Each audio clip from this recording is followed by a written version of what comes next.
Hello everyone and welcome to this month's KWCC. I'm your host Kaiju and I just interrupted a conversation. Alright. It wasn't so much of a conversation as a competition. Oh, fair enough, fair enough. You just blew right on in. Yeah, I decided cut the bull crap, go straight to it. Go right into it. Hey, topical. Anyway,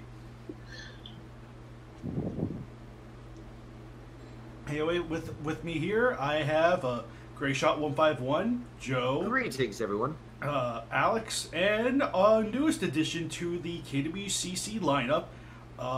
Introduce yourself, my good man. You mean? It's me.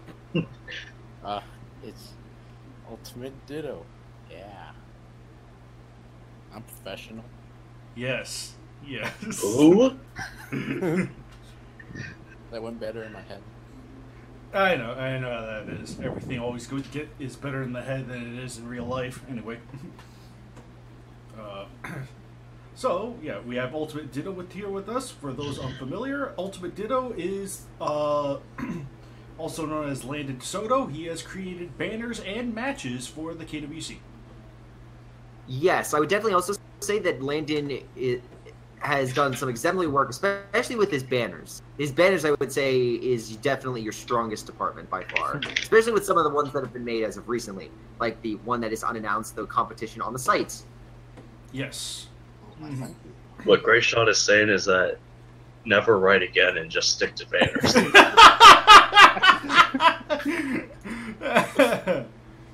I'm not saying it, I'm implying it.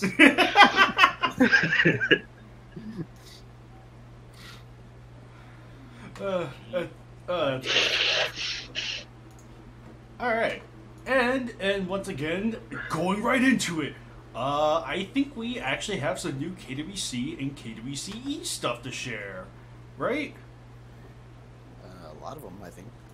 Yeah. Hey, what do you know? I did my job for the month. Wow, amazing. So did I. We congratulate. Yeah. So don't worry, guys. We were on par for this month. I guarantee it's gonna fall by the time next month. We're gonna have like one KWC and like one KWCE. Oh yeah, we could continue the debate on which is better, 229 or match 164. Oh, good glory. Right? And 229 is our first one to talk about. Oh lordy, this ought to be good. So let me go switch over to So, the exciting cliffhanger from the last podcast, we were kind of hinting at this match, and oh boy, now it's out. Zilla versus Black Moth. Author Harley Jameson and Andrew Sudomarsky. Banner Matthew Williams and Andrew Sudomarsky. Very nice. All right. So yes, with 229, I'll be one to start out and say. It's not as strong now as I think I was when I first looked it over. And I will admit, this was originally a match I was gonna write, but I couldn't find the time to really couldn't really find the words or the inspiration to really get the story going. So I passed it off to Harley, gave her the base storyline and just some of the requirements that needed to happen, like with the Batman and giant rats and the destruction of the United Nations headquarters. So I think this match too was also a match. I think this is actually one of our first request match that have finally gone up on the friggin' site. It's like good glory. But yeah, my personal involvement outside of supplying the base storyline and the epilogue, honestly, most of it is Harley. So, like the majority of the problems you see, you could blame on Harley. Because I'm a jerk anyway. That's Kaiju X's way of saying Harley's taking all the blame. I'm not going down with it. Don't worry, Kaiju X. This is still way better than 164. All right. I would actually beg to differ. I would beg to, but in any case, so Kaiju X continue. I'm sorry, I didn't mean right. And then my involvement with the banner was also a little bit more on the minimal side.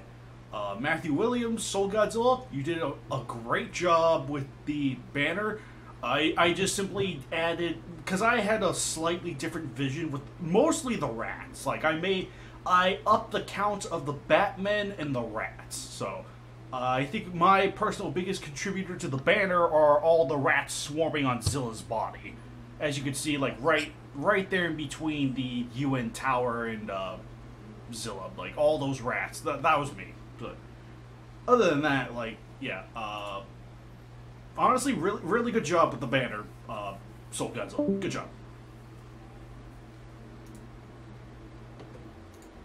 I was about to say, who just left? I think it was Bird Zone. Yeah.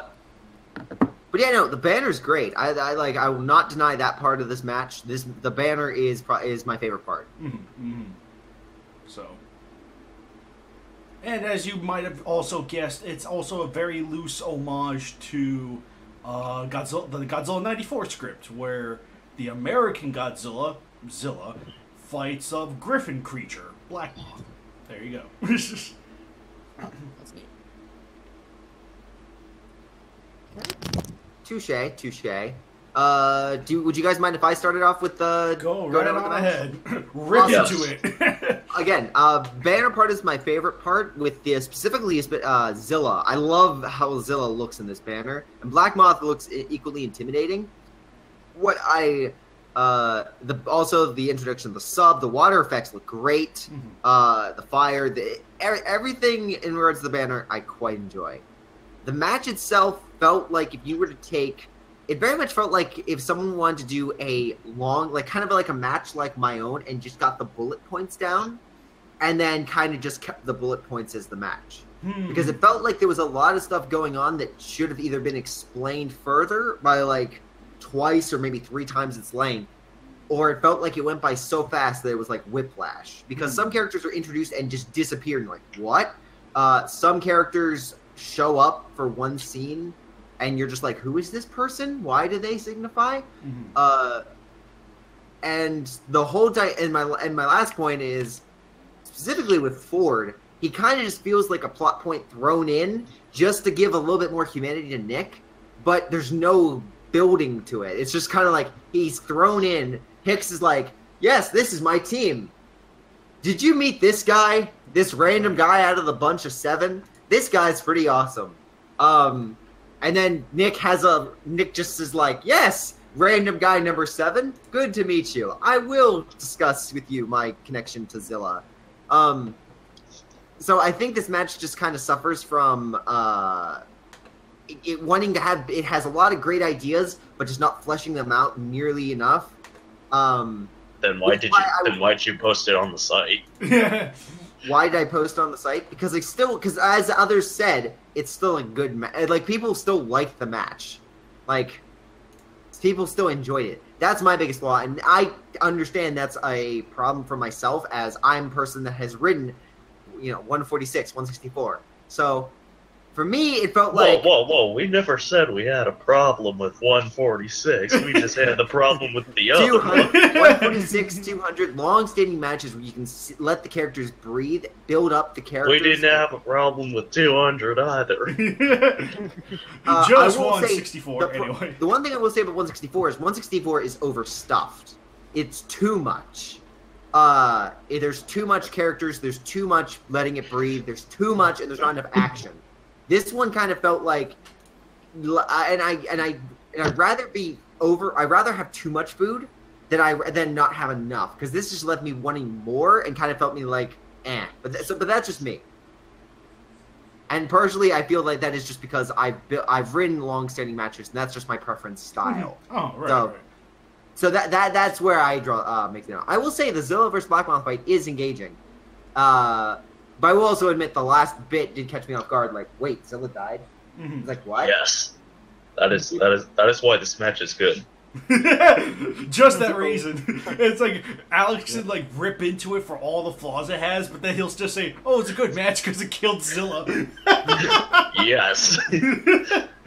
No, honestly though, I'm really glad to hear. Like, I am open to just like any open criticism, even though this is mostly written by Harley, I still kind of like supplied the base story and whatnot. So I am still involved, and it's still I do deserve any brunt of the force of me not just. I should have pushed myself. Like really, I should have pushed myself further. But I think I do agree. There are a lot of great ideas. I just now looking at it, I do wish it could have fleshed it out more, be a lot more cooperative, rather than just taking what Harley wrote and running with it. Well, and adding the epilogue. Adding the epilogue, too. GojiraGuy, if it makes you feel any better, Greyshot didn't understand the genius behind 220. 220? Hold on, which one was 220? That was the Trilopod match. Hey, I like that match. There's no denying that. I just thought, 3 monsters were kind of just like, wait, they're here? Really? Yeah, but what I'm saying is, it was that match was supposed to be like, there was nothing they could do to beat Monster X and Trilopod. It was basically one fruitless effort, and that's what I think Kaiju X and Harley were going for in that match. Oh, totally. It's like, you could definitely understandably criticize that match for, it's like, they should have been more active, but at the same time, it was to showcase just a difference in strength compared to the others that were there. So. But we digress, of course. Yes, naturally. Anyway. But yeah, let's see. Was that all you had to say, Greyshot, for 229? Yeah, that's totally, yeah. Alright. Joe, what'd you think of it? Well, Kaiju X. You didn't read it, did you? I didn't. Well, the answer may surprise you. I'm gonna be really, really honest here. Alright, go ahead. I didn't read any of the matches. Alright. So can we ban him now? Is that okay? Well, Greyshot, I think you need to post some better matches. They're not getting Joe, our core audience. Well, to be fair, I didn't really read the other 3. Okay, fair. What? The other 3 actually I thought were pretty good. Oh wait, I read the Godzilla Jr. one. We'll get to that one later. Oh, alright. Oh, I remember reading the Godzilla vs. Megalon one. Oh boy. I will say the banner for this match is really good.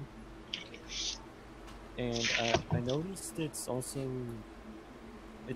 credited to Matthew Williams. Mm-hmm. So, what contribution did he have? Oh, I just explained this like 5 minutes ago. I wasn't there 5 minutes ago. Oh, Dick Flex! Yeah, I just added a lot more Batman, and I added like the swarm of giant rats crawling on Zilla. That was about it. Oh, okay. So They're rats crawling on Zilla? Yeah, look right next to where the United Nations building is, and they're obscured by a lot of dust, so might be a little hard to see. They were crawling in his skin. Edgy. If you can't take the edge, that's okay. People somehow like that band. Somehow. Anyway. Oh, hey, I like him. Anyway. Oh, we got an edgelord in the chat. Edgelord 10 out of 10. Anyway. Is it my turn? Alex, did you give your thoughts on? Following your guys' lead. I liked it because Zilla's dead there at the end. Okay. Well, did you have any other thoughts to elaborate on, or? Nothing worth a note. Okay. I will actually now that Alex made mention, before you start Ultimate, hang on a sec, Ultimate Ditto, before you start. Yeah, not much else to say that hasn't already been said off the bat. I don't think he can hear us. Ditto. He was rambling on the whole time. Oh my gosh. Yeah, hey, can you hear us? I can hear you. Yeah, can you hear me? Hello? Can you hear Kaiju X? Can you hear me? I don't hear him talking right now. Oh, he doesn't hear you. He can't hear me. Ditto, talking? leave. Leave and come back in. Yeah, Ditto, leave and go back in, because Kaiju X was talking that whole time, and you were talking at the same time. We were like, what is Ditto talking over Kaiju X? That's kind of rude. Okay, I didn't know. No Oh worries. no.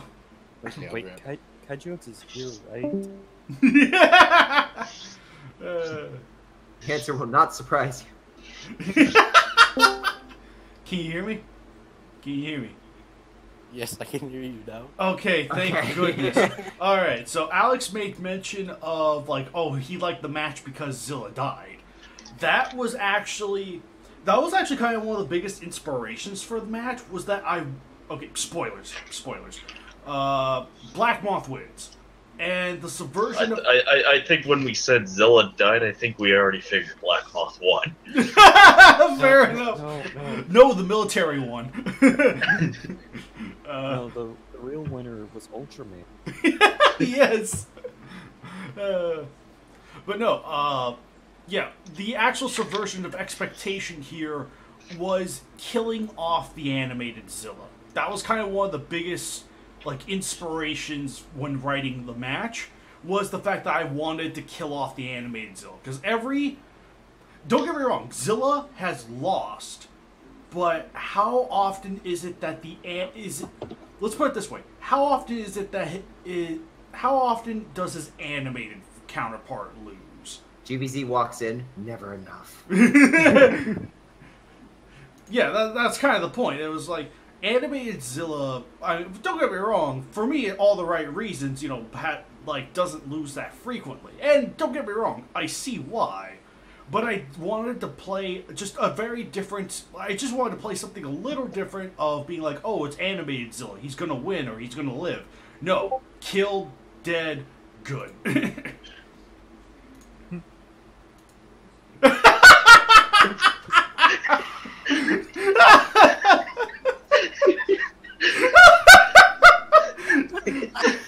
Friggin' Alex just posted this KWCE Cinematic Universe chat. It's just me to Kaiju X right now. It's the Patrick bit, and it says, I love you.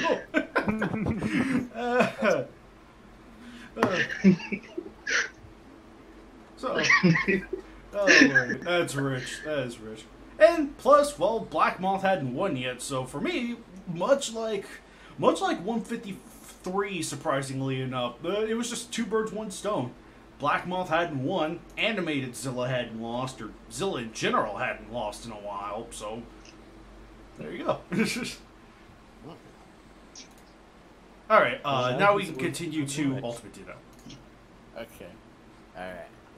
So yes, like I said before, I like the banner the most. The match was good. Like I like the fight between Black Moth and Zilla and how it's going throughout the city and all that. The one thing that, like, I guess kept biting at me was that the two characters from Latitude Zero are over 100, Mm-hmm. and that just kept bugging me for some reason. That's just part of the source material, man. They are well over 200 years old. Yeah, I think I noticed that in one of the bios. But other than that, yeah, it was a really solid match, and I thoroughly enjoyed it. All right, thank you. All right, I guess that's everything that needs to be said for 229. Yeah. Yep. Yeah, and yeah. All right. Well, let's move on now to match 230. Godzilla Legendary versus Megalon. Written by Jack Jordan. Or should I say 230?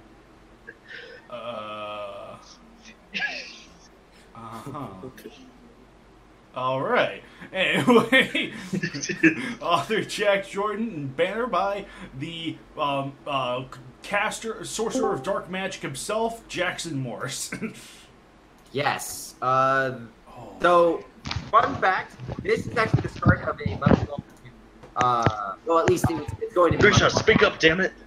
Wait. This is the start of a month-long effort by me to add in a whole bunch of new people, a new banner, not new banners, but new writers. So this is the first one. We've never had a match by Jack Jordan, and minus in 231. Every other match going forward up through the end of July will be new writers. All right, gotcha.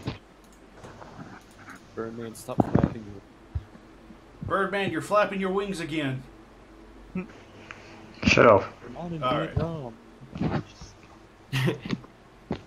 Alright, anyway. But yeah, 230, oh man.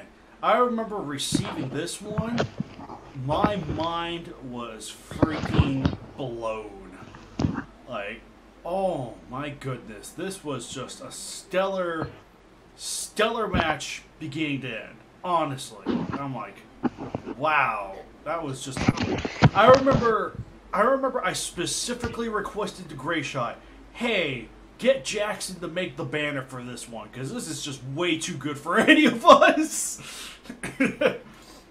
No, yeah, and it totally made sense why. Mm-hmm. Like, it's not... Oh, right. Yeah, it's not that often where... Well, I generally don't like to, like extol certain people on a very high pedestal or whatever, but Jack left an amazing first impression with... Oh, man. Just an amazing first impression with Godzilla vs. Megalon. Weird to say that out loud because, you know, the movie of the same name. Anyway. Yeah, it's Godzilla versus Megalon. You're not expecting you're not expecting high-grade material. No offense with Megalon, but Megalon was written superbly well. It's really shot. It's like he's an actual threat. His implementation is really good. And I like how it does carry over from the 2014 Godzilla, and it does so it does so with a very high degree of finesse, like the description for the military, what happens, the description for the fight itself, everything is on its A game. So Jack, way to start off. Way to bring your A game. This is an amazing... I'm not even sure if this is his A game, but to us it's his A game. So it's like... I know I've, like, you know, friended him on a couple other sites and whatnot. He was like, I believe he's writing another one right now, so... Honestly, I'm super looking forward to it, because, hot damn, 230, it's amazing. It's like Godzilla vs. Megalon, you don't think, oh, what can you do with a simplistic Godzilla to Megalon, who's not necessarily that big of a threat, sans for a couple of Joshua Reynolds matches. But honestly, this does... Oh, it's such a good... I have nothing but high praise for this match. Honestly. And it's totally deserving of it. Holy crap. That Ferris wheel pisses me off. Okay, that's random, but alright. I hate it. Hope it gets destroyed in the match. But freaking... Yeah, and again, just equally impressive banner by Jackson Morris. Like, love the motion effects. Everything feels like it's moving, and I kind of like the fact that the water is like a little bit. I guess the water could have been a little bit more splashy in certain areas, but Splishy, splashy. 7.9 out of 10. Not enough to get water. Not enough water. But honestly, though, just really well integrated into the environment too. Love the color of the sky and how the monsters blend into it. Oh, gorgeous. Gorgeous banner. Wonderful match. Everyone read it. Otherwise, I don't know what I'm going to do. Yeah, again, 230 doesn't... Every 5 or 10 match doesn't mean it's like someone new. It's not like a new monster or something. Not every time.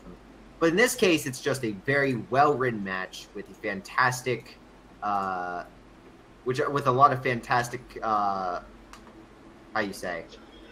lot of fantastic action, a lot of fantastic descriptions. It's just overall fantastic.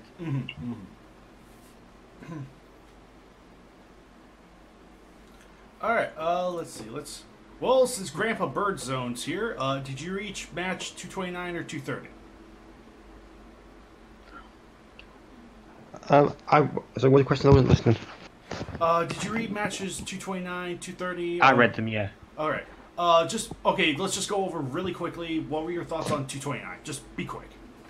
I didn't really kind of really skipped over that skin that went over. I didn't really pay attention to details. I guess it kind of it's unique in that sense. It's the first match like Heatzilla's lost, which I guess is different. It's a break from the usual. Mhm.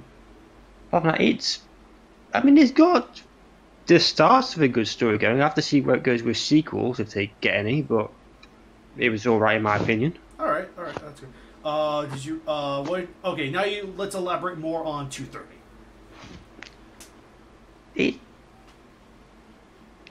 It feels like a Tom match. I don't know if that's a good thing or a bad thing, but it feels like a Tom match, especially that thing Megalon does regarding the bombs. I doubt it's as edgy as a Tom match.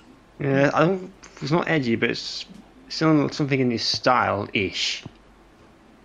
That was my thoughts on it.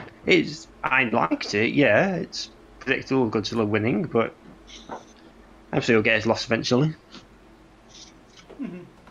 Yeah, I heard somebody. That's my thoughts. All right. No one. Probably. All right, Joe, what'd you think of? Oh wait, that's right, you didn't read Jeez. Didn't know. Wow. it. Didn't I? I didn't read it either. All right, that's right. Yeah, I know Alex said he didn't read the. Okay, with the exception of Junior. So 230, 232, we'll just skip over Alex on that part. So. I will say once again I really like Banner. It looks fantastic. I also like Nagoda's. That's really good. Oh yeah, that's right. Yeah, Nagoda I think was. Oh, Nagoda's is actually another really good one too. To be fair, I just love okay, I think you guys should be seeing it on the screen now, but yeah, I love the way that Nagoda integrated the monsters physically confronting with each other, the building the building collapsing, and how Megalon's scraping the side of the building and whatnot. There's actually a lot of really good activity going on here. Oh, in regards to Nagoda's banner. Yeah, yes. Nagoda's banner. Yeah. Yeah, so what I did was I had sent messages to Jackson, and I never got a response. So I was like, oh, ask Nagoda. He'll do some awesome work. And Nagoda did do some awesome work. And then a week later, after he sent that back, Jackson was like, hey, here's the banner. I was like, oh, okay. Well, I did a comparison. I was like, this one is kind of a clear winner. Again, Nagoda did some good work. It's just did some fantastic work, but Gray Shot, don't talk to me or my son ever again. The son that you're disappointed in. hey, I gotta say, Nagoda's getting the next few. I will spoils. Nagoda is getting the next few banners on the site, and yeah, they look pretty good. I will say. All right, that's great. That's honestly great. You know what, Gray Shot? Nagoda's too good for you. Nagoda's gonna make his own KWC. Called the CWK. Also, Nagoda has good relations with the chicks. It'd be unwise to piss him off. Dig blasted. Is he molesting chicks again? What? Ah, jeez. Is he touching chicks again? Well, Nagoda is the Yoda of the KWC. Yes. Where's that beating stick? Oh Lord. Anyway, let's derail from this disturbing metaphor and move on to Alex. Did you have any thoughts on the banner at least for 230? It looks good. Other than that, nothing else. Okay, fair enough. It looks good. Other than that, nothing else. Quote Alex 2018. Yeah, that's basically my thoughts on everything now. Ultimate Ditto, what did you think of 230? Well, starting with the banner again, it's a very good. The evening, and match-wise, I thought it was really good. Maybe I'm just easy to impress, but yeah, it was a very good match. I liked the action. One thing I noticed is that the writer likes to go into detail about where they're fighting.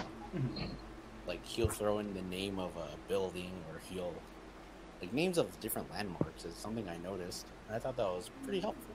Mm-hmm. Totally, Like, because guide people about where these two are going. I don't know. Does it ever compare to hundreds of miles away? well, you could never. I want to check. It might do.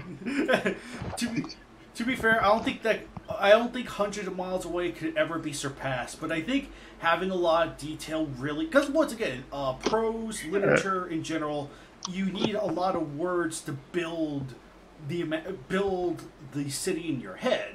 Sure, simple descriptions could suffice, but I think really having a strong sense of, you know, the landmarks, buildings, train stations, and what have you, really helps give a strong idea, especially if you've been to the location, for sure. That it's like, oh, that's what happened here, or, you know, this is where, you know, like, you know, this is where this happened, this is where that's happened, blah, blah, blah. I'll admit, I've also been trying to do that myself, very loosely with 190. So, like, just I wanted to put more emphasis on... 190 actually, I think, employs similar tactics, but not to the degree of 230. So but that's something I'm getting the hang of. Well, to be fair, you have to have a high IQ to understand a top match. A high IQ and a very large degree of Ego. God. Well, to gain. Well, listen. Ego doesn't help you when Grandy turns into Jet Jaguar. It's or that call it saying? Mechanic Kong Prometheus. Level of disbelief. Don't you need suspension of disbelief? But anyway, I think that covers just about everyone for 230. So we'll be skedaddling along to 231. 231 is Godzilla Jr. and Godzillasaurus versus Titanosaurus versus Spyler, War Gilgar, and Zandora. You mean useless Spyler? Yeah. This one was a match, once again, very similar to Zilla versus Black Moth. Like, this was just one that, like, I started on, couldn't quite get. Anytime I need help, I go to Harley. That's basically the scenario with our cooperation matches. I think the one exception to the... there was, like, one exception to that rule, but, other than that, most of the time it's like, hey, Harley, could you help me? So, but this time, unlike 229, which was more Harley than me, here it's, you know, both of us, so it's like... and also, oh yeah, since he's here, Landed / Ultimate Ditto did the banner for this one and did a wonderful job with it, I'd say. So is this Godzillasaurus' final match? No. So, I am pretty confident there are at least maybe 2 to 3 matches to go. I don't know how many Grayshot has on hand, but this is not his finale, but this is, we're coming close, I think. What, for the there's 2 more matches for July. Right. One coming should be up any day because it's mid-month, and then we'll be towards the end. Both of which are by new writers, like I mentioned. Oh, right. So it's like, yeah, we're taking a break from Godzillasaurus in the meantime, but Yes. Okay. So how tentatively it's planned out right now is July is new writers. August will be something, but Godzillasaurus is not involved in it. And then Godzillasaurus' finale will be the month of September. That I will confirm. The last Godzillasaurus matches will be posted in September. right. So in the meantime, you guys can enjoy several months worth of good old-fashioned KWC content. So. Mm-hmm. But anyway, yeah. Honestly, I like, in a way, I kind of like the way this one turned out. But once again, there are some elements that maybe in hindsight should have been elaborated on in this match. But I do kind of like some bits of it looking back on it. I do like you know, a lot that happens here is really happy. And I remember Harley in particular was really happy with being able to weaponize Spyler's flashing knobs to for a more like a... Oh, sorry, he's what? Right. Harley, I remember Harley was really happy with the flashing knobs on Spyler's chest, being able to use that to use those to better effect. So, anyway. Oh boy, what wonderful quotes being written in the chat right now. Anyway, so. I can only imagine. You two are sure interested in Spyler's flashing knobs. Hey man, how often do you get to get good application for that something so useless? How often do you get to get flashed by a giant? I know Ford sure liked it when Godzilla flashed him. Oh lordy, oh my gosh. But honestly, I don't have too much to say on this one. I think it's all right for what it is. And well, okay, I'm not going to say who the winner is, but Gray Shot, what'd you think of it? Godzilla Jr. and Godzillasaurus. It was actually pretty good. I like the how Godzillasaurus and Jr. Were off each other, both ally and kind of enemy in some respects. Even though they were on the same team, how they impact each other, that was kind of clever. Titanosaurus kind of felt like, hey, we need a giant brutish monster. What if we went with Titanosaurus? Because he can hold his own against a whole bunch of monsters. Sounds like a plan. Like, he kind of feels like the weakest implementation, but I still liked him. I thought he was still well used. And then Spyler and War Gilgar and Zandora were the great combo with apparently Zandora is just like, listen, we need to give like a little bit more of a buff to Spyler and War Gilgar. We'll just throw him in. He's become the new guaranteed like big brute of the bunch, which I find kind of funny. Otherwise, yeah, it was still really good. Still a good match by you and Harley, and yeah, I did like how it was the ending, which it is. Maybe we'll get a sequel. I don't know. It'd be very interesting to see how that is. I'm personally really I don't think I'm going to have the opportunity to, but I do want to continue this particular match, actually. So, because I do have some very interesting ideas of, oh, let's do this guy, this guy, this guy, which leads into this, which then leads into this. So I'm really curious to really elaborate more on this. Like, I do see at least 3 extra matches attached to this. So all of which would have some very interesting, unique plot twists that lead into one thing, lead to another, which leads into another thing that's alluded to here. So. Which leads to another thing, which leads to that thing, which leads to this thing, which Pretty this much. thing, the Match 164, which leads to that thing. Yeah, right. Secretly connected to the Gray Shots universe. It all connects to Match 0. Yes, it all connects to Match 0. Alright, Birdzone, what'd you think of 231? Sorry, I'm distracted by great tits. What did There's a you lot think of carrots of out my window. what did you think of 231?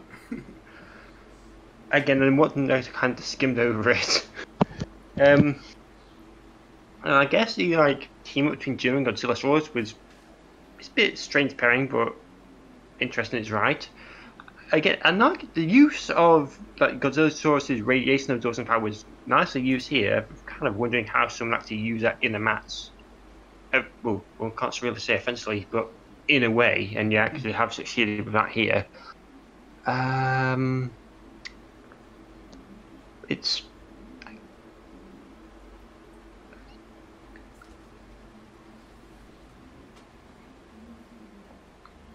Go on. I could have felt like one of the Grog Terror Beasts sort of lost, just so it isn't like the same result as like the last Terror Beats match where all of them won. Like maybe one of them should have fallen. Like Anyone? Someone? what? Oh, right, I see what he's getting at. He felt like at least one of the Terror Beasts should have been finished off, just to make it look like there was more. Like in a way, I guess you could say the main dinosaur trio would have it's like, oh, there was a casualty on the enemy side. I can see that.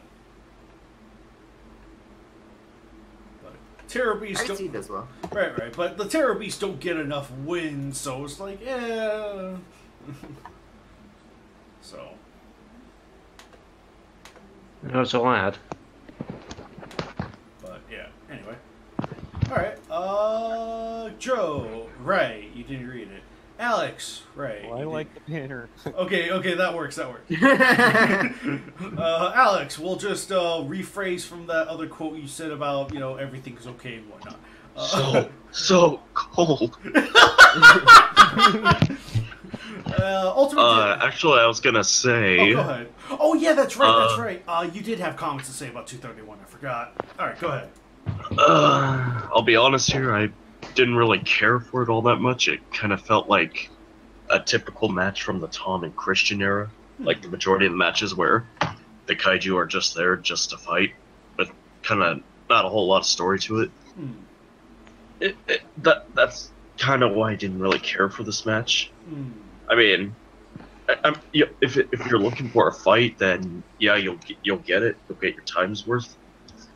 But it is not a match for me personally. That's fair. And I don't know. It just doesn't seem to go in a lot of detail for all the Kaiju. Like I said, it just seems like they're all there just to fight, like a typical match from the Great Shot. Not the Great Shot, but the Tom and Christian era. Alright. No, that's fair. I think you will, in that case, you might like some of the sequels I have for the future, because I do see those being a little bit more story-driven or a little bit more character-driven, so. Cool. So just imagine this as the sort of foundation we're building on, and then the sequels elaborate the more detail of why... why are Godzilla Jr. and Godzilla Saurus here? Or, what's up with the Garoga trio and whatnot. Like, there is going to be more... That's why I kind of want to write a sequel, or sequels to this one, because I want to elaborate more on, like, I guess kind of like the hidden backstory presented in this match, if you will, so...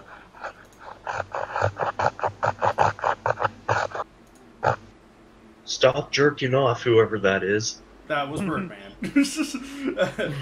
Anyway, Ultimate Ditto, what'd you think of 231? Okay, well, since I'm the one that made the banner, I guess I'll go into how I made it. Oh, go ahead. So when I got your message, I already had a basic idea of what I wanted to do going off the description you gave me. So I kind of just put stuff together, the Godzilla Saurus and Junior. Those are probably the easier ones, along with Titanosaurus. The Garoga monsters are a bit more tough because there aren't exactly a whole lot of good pictures for them. Mm-hmm. But I think Zandola was the easiest one for me to work with. Oh. Overall, I like how it came out. Mm-hmm. So yeah. Pat yourself on the back. Most definitely. Match-wise, I say, again, it was a good match. Another fun one to read. I really questioned why Godzilla, Saurus, and Junior were together, but I just rolled with it. But again, like what's already been said, it was a good match. I liked it.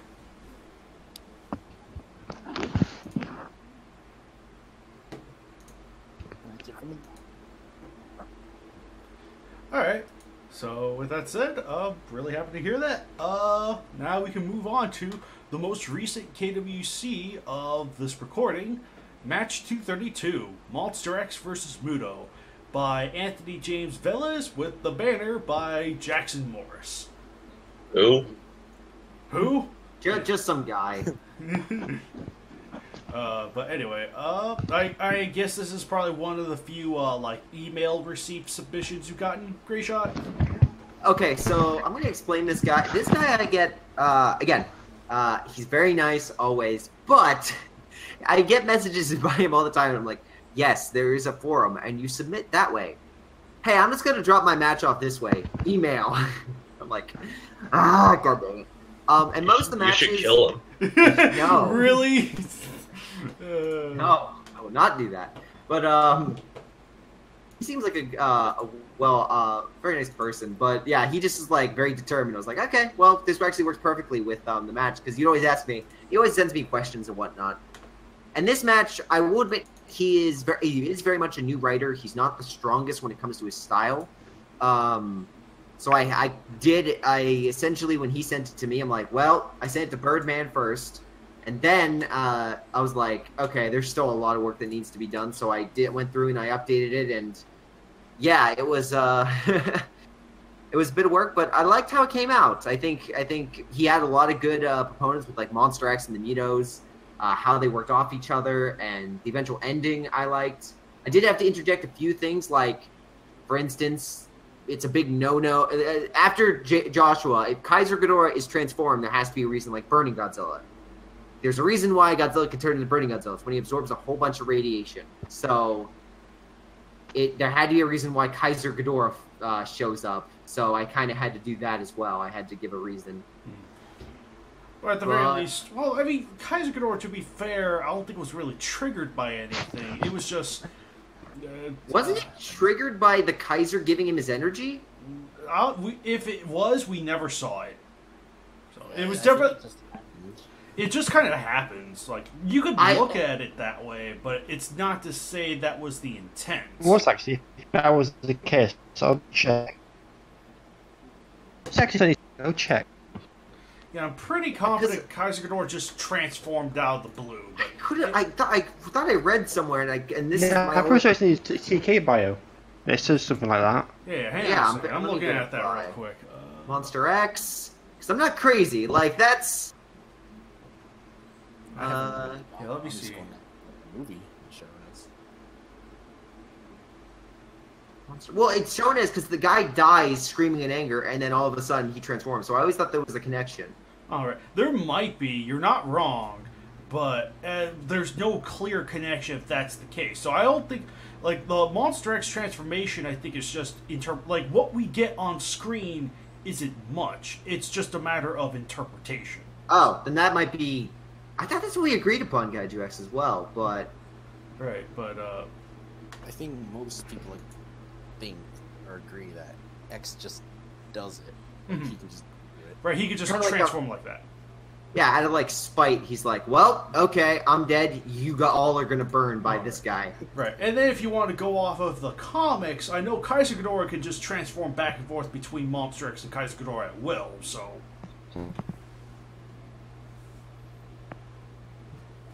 So it's like, yeah, I don't think there's too much of an issue of having, like, energy transfer being involved. He just transforms.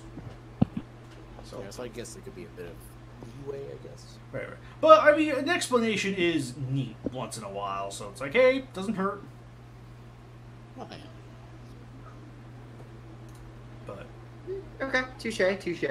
That was a preconception on mine now. I thought that's... could have sworn that's what I agreed with someone. Maybe it was Anthony I spoke with, but it was very much a transformation that was very limited. It very much like Burning Godzilla. Godzilla doesn't turn into Burning Godzilla like Right. It right. had to be Or Super something Godzilla. Like, you can't just turn to Super Godzilla like that. There is some prerequisite that requires that to happen. So. Exactly, which is what I thought was happening there. But again, I could totally be that. If that's the case, then I'll have to discuss that with Anthony and verify. But All right. I'm pretty confident he just transforms. That's it. And even in the comics, he just goes back and forth between the forms anyway, so... okay. Oh, yeah, I guess that is true. Okay. Maybe that's just my bad, but Yeah. I added, like, that. I was the one that added the monster, like, kind of... I like the idea that Monster X was, like, so overconfident in this match. And that's how much he very much written. Like, he was the smug... Monster X very much was smug in regards to the fight, and he was like, there's nothing these pesky insects can do. And then kind of making him, like, regret or, like, pity himself almost a little bit by having to transform. I thought that was a... Oh, right. It does add more to the character in a way. Like, it was like he underestimated his opponent, so he had to transform into Kaiser Ghidorah just to finish him off. So, which, again, I think that works in the story's favor. So even though the detail may or may not be needed, it does, again, just kind of sets that up. Like, oh, Monster X got his arse whooped by the Mutos. Or, they're giving him more of a challenge than he was expecting, so he had to transform. So, and that's fine. That's fine and good. It adds layers. Yeah. Otherwise, I will admit, the other thing I did say is I added the there were some instances where I added like a bit more detail to the male, who had very little, if anything, in regards to this match. And even though he's kind of more prominent, he very much does like 2 hits, and that's it. The other thing I will say that I also added was, I'm not sure if this was the intention or not, but it very much seemed like Monster X throughout the entirety of the match literally did nothing but beat the ever-living hell out of the female. Like, there was not one instance where the Monster X did not thrash the female, and I was like, okay, this is... I feel kind of bad. This is, like, getting a little way too one-sided, so I threw in a little bit more to make it even. Just, like... Because it also was very somewhat repetitive in that note, how it opened up. So, okay, let's trim this out, make it... fix it a little. But otherwise, still by the end, it's still a very good match. And definitely a well-done first effort for the writer. Right. Just a couple of tinkering here and there, but hey, as long as they look over and see, oh... could have done like, or help make it better so that way people could see, oh, okay, that's how I can improve here and here. So exactly. I will admit though, it was funny with Birdman's note because I had done the editing. He's like, "This isn't the match I edited." And I'm like, "Yes, Birdman, it's what I do a little bit after." Yeah, believe it or not. Let's play my job then. Well, it's called double editing. Have you heard? Anyway. But yeah, let's see. So who do we have? Birdman, what did you think of 232? I skimmed over this match as well, much more so than like the two the other ones I skimmed over. It was okay match. I guess it felt rather generic and also really similar to 180, one I wrote. In that case, it's have really one-sidedness with regards to Mutos. I don't know if there's like some kind of inspiration there, like he read 180, like, well, I want to do like something like that, but it felt similar to my match. I could in a way. Right. I could see that, but I don't. Heck, I think both matches also have Jackson Morris with the banner, so what a funny coincidence. It's a kind of conspiracy here. Yeah, conspiracy theory. We just copy old matches and put them in new ones. Okay, but no, I think it's just happenstance. Like, both matches just have the Muto pair fighting a generally perceived overpowered monster. That's kind of about it. I will say, though, that this one, there's definitely much, especially when Monster X goes into the pit, there's very much an actual inkling of they can win. Whereas Baggin was just like, oh, Baggin's going to win. So it was like... Yeah, I don't think there was much of that match where there was, like, a chance of him actually pulling out the victory. Whereas this one, very much there's more of a, oh, yes, he actually has a chance. Like, there's actually signs that they can do something. If that makes any sense. That makes sense to me. Yeah. Are you waiting for me? Yes. Yes. No, I'm done. Yeah. Okay. I'll give my thoughts. Alright. Let's see. Joe didn't read. Alex didn't read. Then we'll just skip straight to Ultimate Ditto. What'd you think of 232? For the banner, I liked it. I liked how the dark, the fiery destruction of the banner is. One thing I noticed is that I think the female Mushu is concept art, right? Oh, yes, actually. Yeah, the female is concept art, and I think the male's the model, I believe. But honestly, like I said, there's not too much of... As long as the concept art blends in nicely with the suits, I have no problem with it. Oh, yeah, because it's, like, hyper-realistic. Yeah, it has that, like, the hyper-realistic detailing and whatnot, so... Right. Then I like the male Mushu in the background. You can see a silhouette. And then X is X. Can't come. Yeah, I kind of like the way Monster X looks in this banner. Just his face covering up half the banner and whatnot. I was like, I did not think of that. I was like, oh, I'll keep that in mind for the future. Yeah. Okay, so for the match, I like the way it started. Like with Halloween festival. Some of that. I like that little detail. And then just X wiping out the whole city.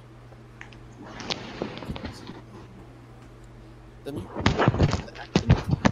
X, there were some things that I think it was only once where I didn't really get what happened. But other than that, oh, and when X was forced to transform into Kaiser, I thought that was really neat too. It's like, oh hey, that's something new. I've never seen that before. Like, I think X, or the Exilian Leader, is the one that gives him the power to transform. Mm-hmm. So, that was also cool. And then, yeah. Oh, you're laughing at my runny nose, huh? Just a lot, man. Yeah. I mean, I'm pretty sure Leader Megatron is creaming herself right now. Oh, absolutely. I mean, who? Died. I think Red Doritos died. I still ship Greyshot and Leader Megatron. Gosh darn it. But yeah, other than that, good match, great match. I think the person's name is Holy Hulk. Or Hilly. Yeah, he just showed up on. Yeah, he just appeared on the forums. Actually. Oh, okay, so that's who the new guy is. All right. Yep. Hilly Hulk. Hank Hilly Hulk. Oh, yeah. Oh, okay. So I have no problem with that. That's a really nice. Yeah, nice to see a writer coming onto the forums. Even if I'm sure it'll just be here and there, but whatever works. So. Yeah, it's very much the Mandacris. Oh yeah, Mandacris. Yeah. Because I think literally he was done at the moment we started the KWC. So yeah, it is kind of funny seeing that new edition. Right. But hey, people come and go. So. Mm-hmm. So I give Hilly Hulk 2 thumbs up. Very good. Why can't you make it 4 anyway? I gotta bend my toes. Yes. 5 thumbs up. Anyway, honestly, this one was an alright, solid match, and like I said, the idea of Monster X getting the Kaiser power from the Regulator is a neat idea, since it did feel like at least in Final Wars, the movie, it did kind of feel like the Regulator was like one of the strongest things in the universe kind of thing, so it was like, oh, he died, transferred his power to Monster X, which, again, I see why Greyshot thought that, though I'm pretty confident the actual transformation's just, he just can't. See, because my biggest note is they're both Kaisers, and therefore it's very much Japanese, where the one powers up first, Kaiser X, or Kaiser Ghidorah, and then because of the aforementioned person, therefore it gives Monster X the ability to transform. Then Godzilla, then with Kaiser, just more flashy, is the one that gives him the power to then beat the newly transformed monster. Yeah. So, again, I totally get where that comes from, though. I do totally get the line of thinking you had in mind, but yeah. Aha! Oh! It's a new guy in the forum. Oh! Oh, okay. Oh! It's Captain New Guy. Oh! Yeah, I'm not really familiar either, but anyway. But with that said, we will continue. Now that we have everyone's thoughts with 232, we will now venture into the world of the KWCE. And we will be going over the 2 KWCEs that have come out. I'll be real with you, I didn't read those. Fair enough. I will also throw this out here now. Starting from June, the KWCEs will only be coming out once a month. So rather than having it be... Oh, so they'll be the KWC's period. I think with the exception of September, which that's going to be a special day if I get more matches for a particular monster. With the exception of September, all KWCEs will be 1 month, or 1 a month, so...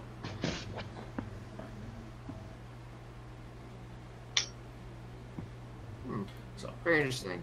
Right, but anyway, the newest KWCE, or one of the newer KWCEs that came out in June was KWCE number 21, Mothra Leo versus Kumonga Millennium. Mothra Leo Larva, if I had to be exact. This one... Yeah, which confused the ever-living hell out of me when I first saw this, because I'm like, oh, it's Mothra Leo versus Kumonga. Cool. Mothra Leo's going to wipe the floor with the bug. And then I really start reading, like, oh, it's Larva. Larva's dead. Larva's screwed. Yeah, even if this were just base Mothra Leo, the floor would have been wiped. Oh, incredibly. He has a laser. He can win. Anything with a laser can win. Look at Heisei. Everyone had a laser. Yeah, and this match is actually written by our very own Ultimate Ditto right over here, so yay!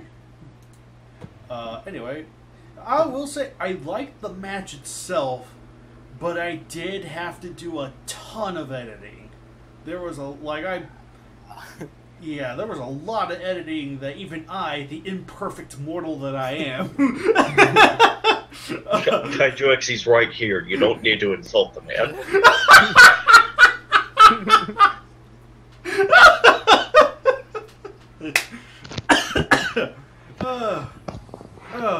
Anyway, yeah, there was just a lot of editing I had to do with this one. It just felt really off, so it was just like, okay, do. So hopefully everything's a lot more consistent and more fluid. And then I noticed a lot of run-on sentences too, so I corrected those accordingly. Other than that, the fight itself I think is alright. The only major change I made was that Mothra Leo originally rolled, like how Mothra rolls in the Atari Pipeworks game. So kind of got rid of that in favor of just doing something just a bit different. But other than that, though, I do like the way this one.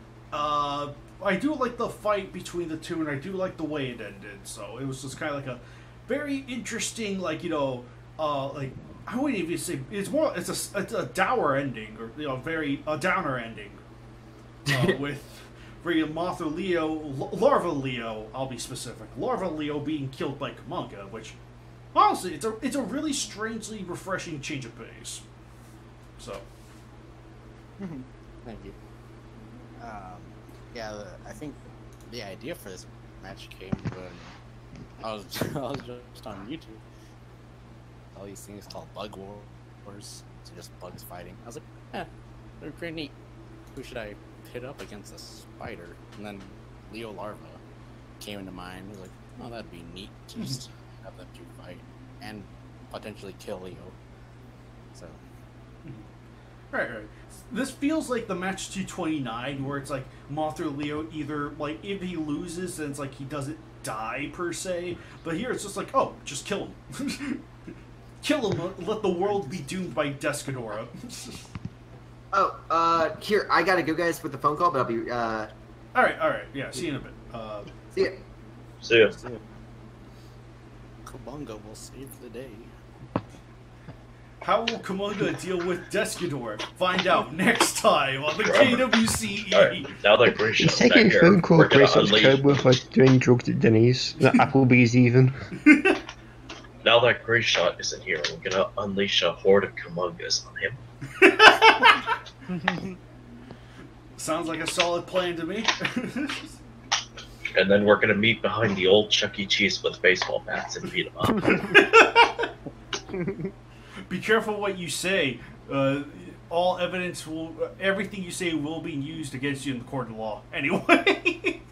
KWCE, I don't think they're gonna prosecute us for beating up Grace Shot. I think they're gonna give us a medal and the key to the city. He's going to memorize everything and repeat it back to Grace Shot. But anyway, yeah, I kind of like this match. Since Grace Shot isn't here, Birdman, did you happen to read the KWCEs by chance, or?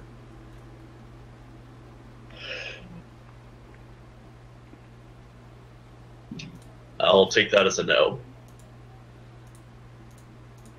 The KWCE, did you read it? Oh, right, yeah, I read. So, I read that one briefly. It's again all right match. That's all I have to say about that one.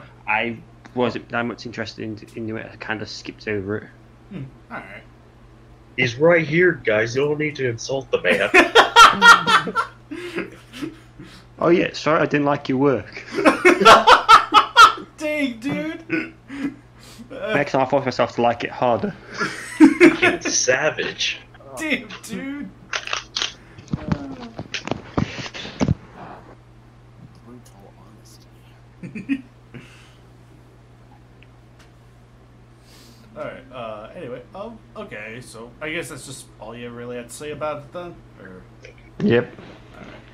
Alright. Joe, did you happen to read any new KWCEs by chance? I didn't. Okay. Alex, did you happen to read it? No. Okay. I guess, Ditto. I guess just kind of go to... Wait, you Ditto, did you read it?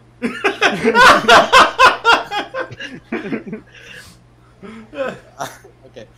Well, okay. I don't really read my matches when they get posted because I mean, I spent like days or a day in the case of this match. This one was an earlier match of mine when I think I was trying to get a tight KWCs and all that. But I mean, I think it could have been a little better. Other than that, yeah.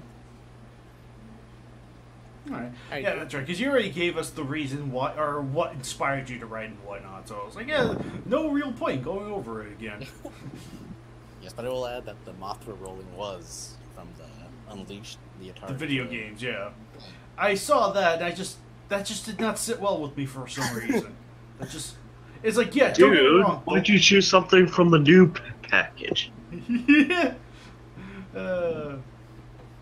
No, that one just did not sit well with me, just because I felt like if I let that slip, I feel like a lot of others like it are going to go by, and I'm not going to be any wiser for it. So I kind of like, that one just did not sit as well with me as that one just did not, that part, it's not to say, I totally saw the reason behind it, but that's not the intent I had when I said, oh, we can use video game powers, if that makes sense. I get you. Alright, I'm glad you got me. Since Gray Shot isn't here, we'll ask him what he thought of that match when we get back. In the meantime, we have one more KWCE to go over. And it is one of Birdman's own. Technically a newer one from him. Redman versus Mega Shark in a sort of belated celebration to the release of the Redman comic. So it's like, hooray! Redman love. Really want to give my hand at my own hand at writing this character one day. That's for freaking sure. Honestly, I really like this match. I like the I like the setting. I like the way the events played out. I like the opponent. Like Mega Shark, I think he did a decent job with him. And I kind of like the the internal thoughts that he had. Or you kind of get a sense of Redman's duality, and I really like that with how this match handled that. So yeah, good job there, Birdman. Good job.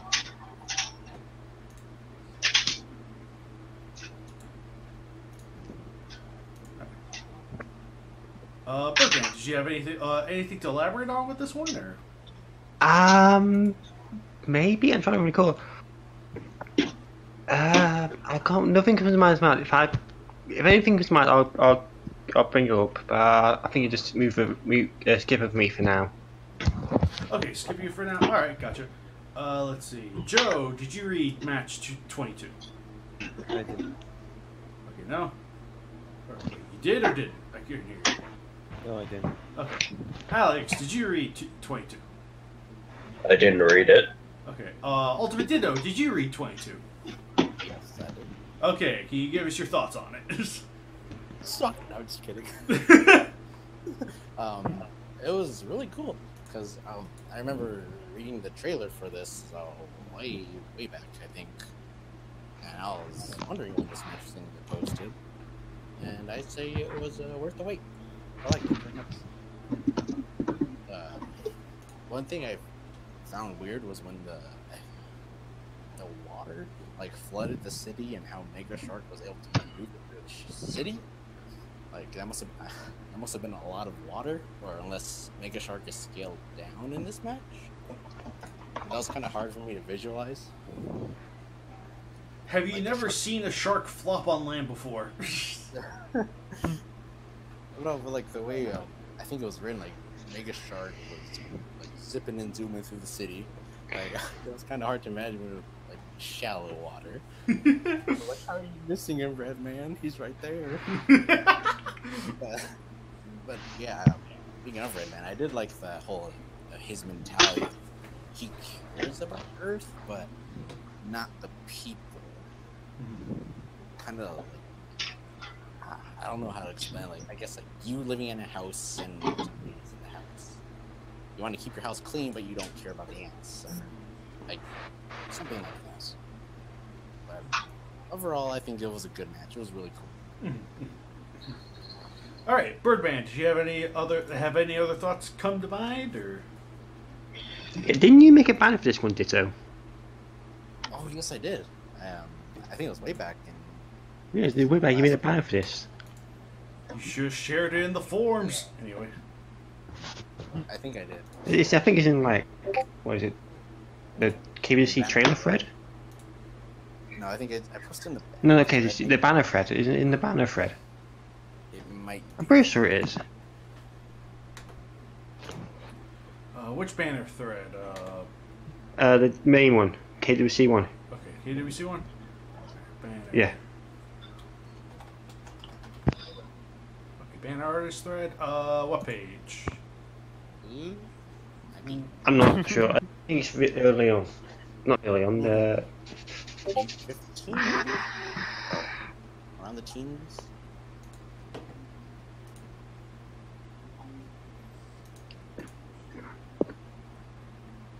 I think it's somewhere around the 20s page. Okay, around the 20s. Gotcha.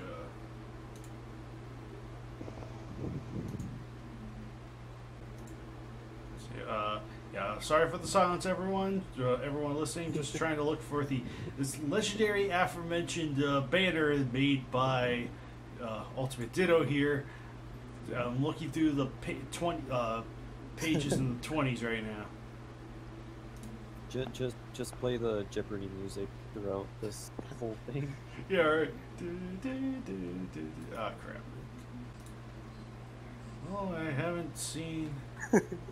No, Slowly. I have not seen it. Maybe it's in the teasers. Is it the KWC teasers, or no? It had to be KWCE teasers. Where's the KWCE trailers? You here? No, it's not. No? You can try it on my DeviantArt. Oh yeah, it probably would be up there. It would be up there, wouldn't it? Gosh darn it. Gosh darn it, Kaiju X. I found it on page 617. Page 7. Wait, what? Ah.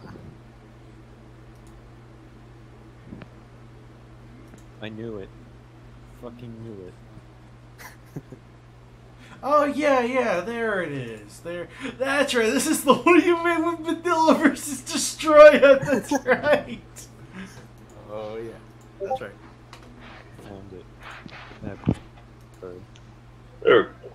What did I miss? You found the banner for a Morning to Remember.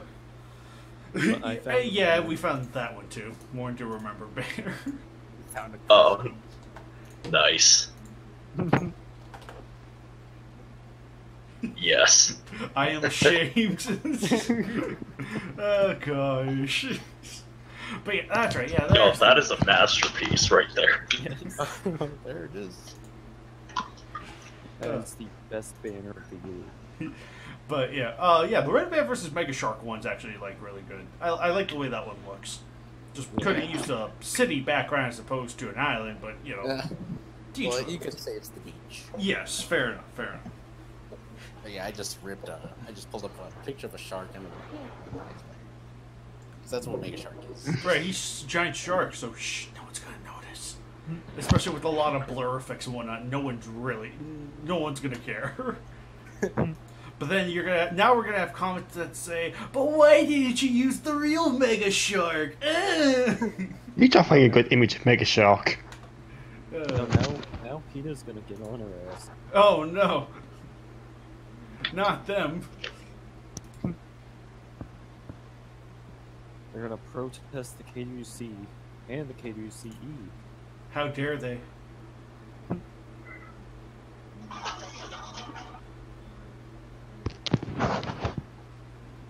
I'd say good riddance. It's time for the KWC to end.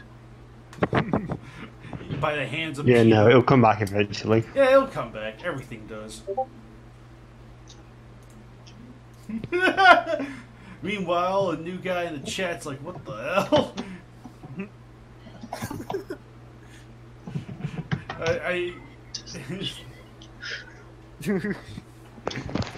It makes sense in context, sadly.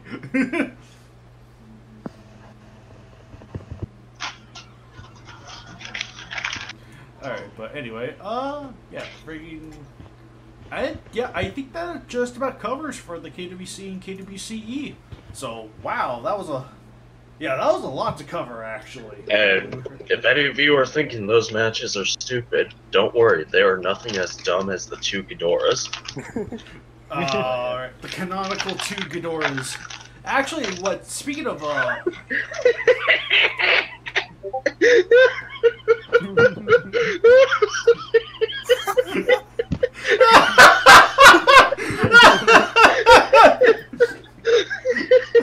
Oh my god! gosh darn it!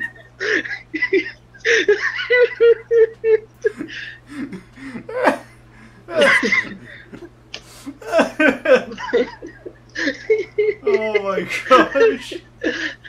Neither confirm or deny. He's not here to deny that. Oh no! You guys are something else. That is amazing. For context's sake, Grayshot gets off to this in the bathroom of Applebee's, and he's not here to deny that, says Birdman. And he uses his free hand to crack a pipe. Oh, jeez. You guys are something else.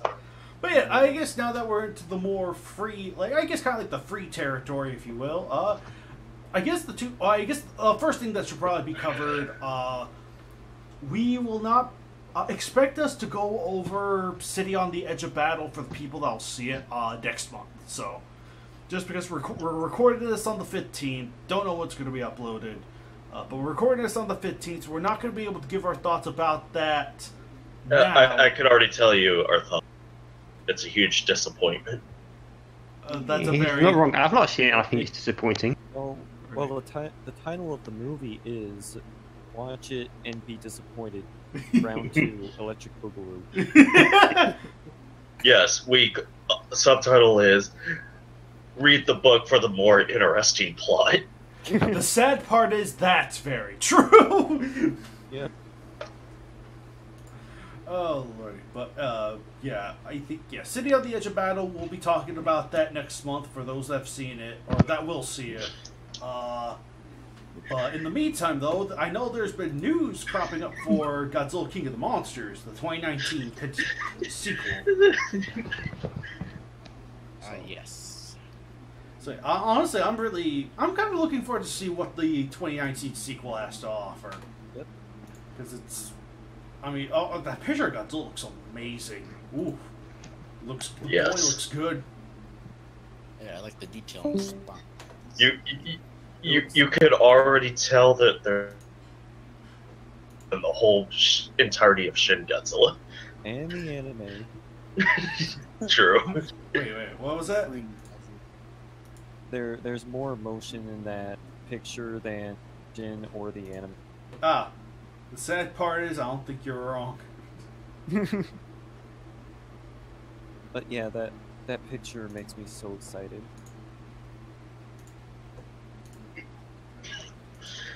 I thought it was tasteful. It's But yeah, I'm really excited. after seeing that picture.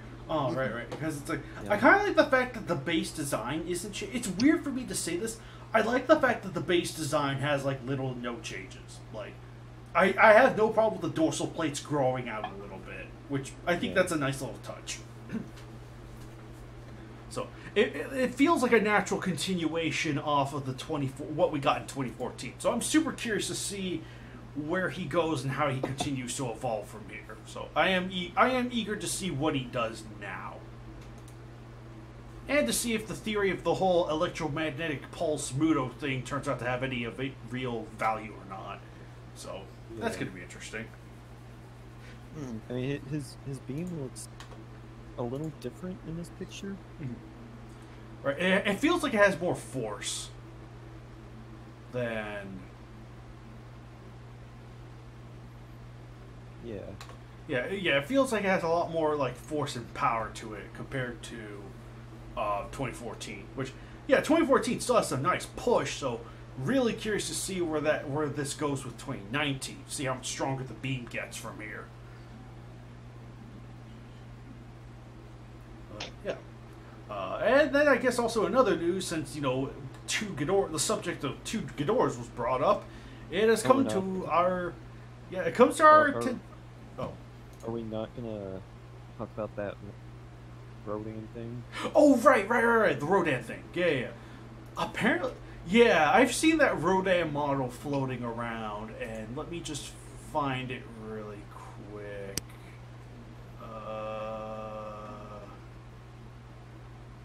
Do you think it's real or fake? From what I have heard, it's real. But there's no we're going to be knowing by, I think this upcoming Saturday, I think. So, I mean, that's like, who knows for sure?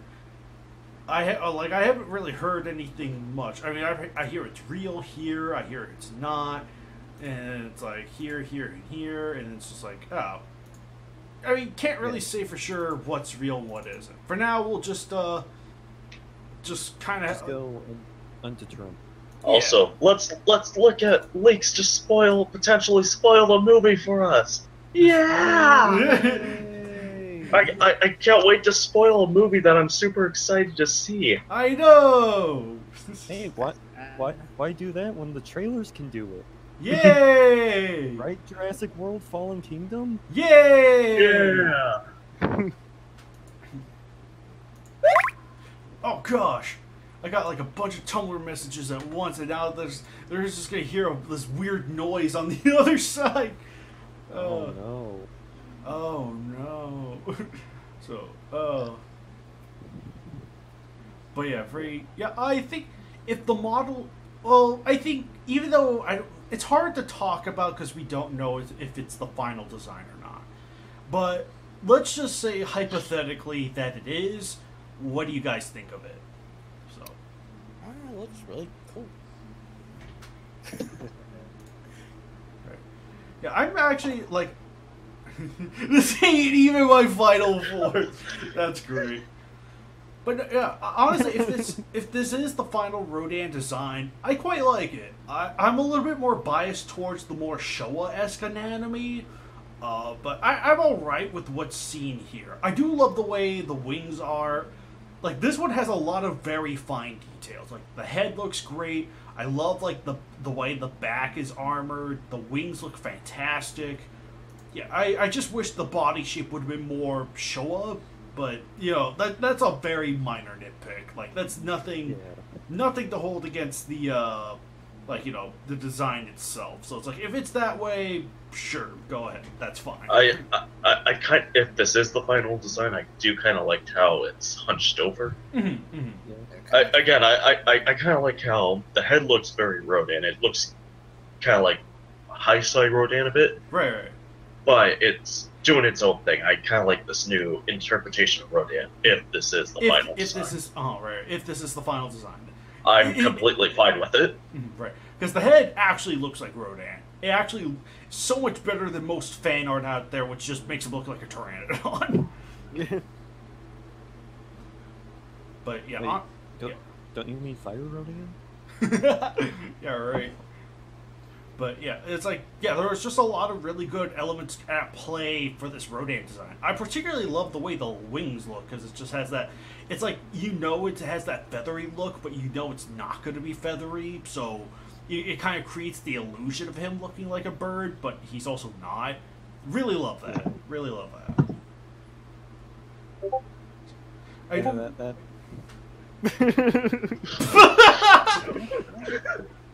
Oh gosh, Dorian, why'd you have to post and take a bite?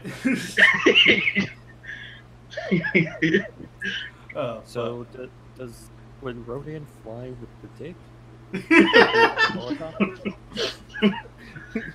Let's not get too specific. Wait till the movie. You don't want to spoil yourself. Yeah. Don't you want to see it graced on the big screen in front of your eyes when you finally see it, or would you rather read it on some sort of 4chan website? I think I'd rather watch it in the trailer. I'd rather watch a bootleg of it. Dang it! I wish there was like bootleg of a bootleg. I wish there was like a trilogy for the Rodan meme. Like, you remember Rodan Confirmed, right? For 2014. Yeah. I wish there was like a trilogy for it. Like I don't know what you would do with this one, but I wish that for Godzilla vs. Kong, and this is just me assuming here, that it should be like hashtag Where's Rodan? I'll do you one better. Why is Rodan? Why is Rodan? No, that should be for King of the Monsters. Why is Rodan? No, King of the Monsters should be Here Comes Rodan. Oh yeah, Here Comes Rodan! Yeah, that'd be great. Yeah, Rodan confirmed. Here Comes Rodan. Why Rodan? That should be the trilogy of trending memes going on in the Godzilla community right now. And if not, I will be severely disappointed and leave this fandom forever. Oh gosh! Godzilla, I don't feel so good. Oh lordy, that's rich. That's what Rodan says every time when a leak says Rodan dies. Yeah, right. Oh my goodness, that's just. Also, I know this is too fan servicey, but I kind of want to see Kong fight Ghidorah. Oh, totally. I would love that to be the case, but we'll see how events transpire. So, I mean, yeah, Godzilla. Did you guys hear? By the time Godzilla King of the Monsters is over, Godzilla will become so powerful that he'll be able to bend over and eat his own ass. What? What in the world? Sounds perfectly viable. Yes. Oh my goodness. Oh, that's freaking funny. That is... And Ghidorah will bore him like in the leak. And all the monsters will bow to him while he's eating his own ass. Oh that's the real reason why they bow down to him, not because he kills Ghidorah. And then the Destroyers will be so pissed off he can do that. That's why he shoots them in the after credits.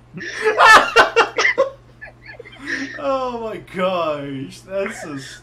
Oh my god, why do they want the Destroyers to show up when they want us to take that leak seriously?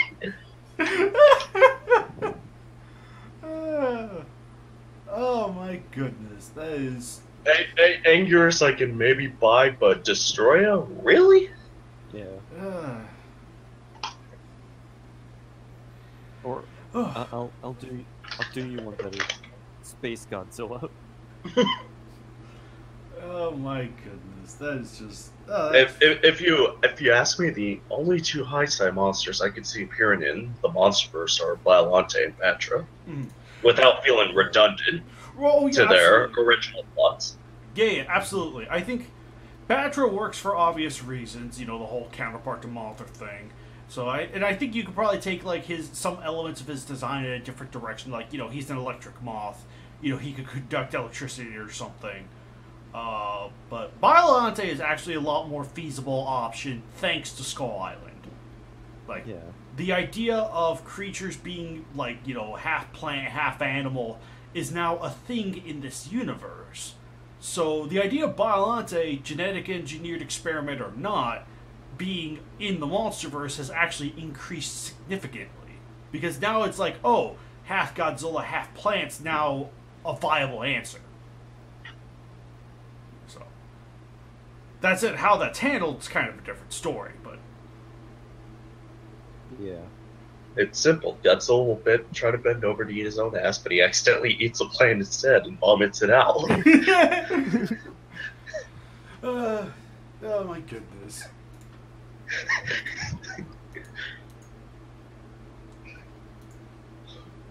Godzilla says, Ghidorah, don't you dare touch my booty hole. I'm gonna do it myself. Oh my goodness. Because that leak is bullshit. Anyway. But freaking. Honestly, oh man. Yeah, 2019 I'm looking forward to. Curious to see how a city on the edge of battle plays out. Honestly, we're getting a lot of Godzilla. And I have no problem with that. I, for one, am pissed off. I hate Godzilla. And I'm only doing all this because my community service is still not up yet. Everyone's favorite comedian, everyone. I hope they kill Godzilla off in this film. Yeah, in this film, yeah. What about Godzilla vs. Kong? Fuck it. The film's gonna be replaced by Manila. Manila is the new Godzilla. Oh, lordy. No, it's just gonna be King Kong versus Charles Barkley. Yeah. Charles Barkley in a Godzilla suit. There. And it's the Snickers Godzilla suit. Yes. What other option would there be?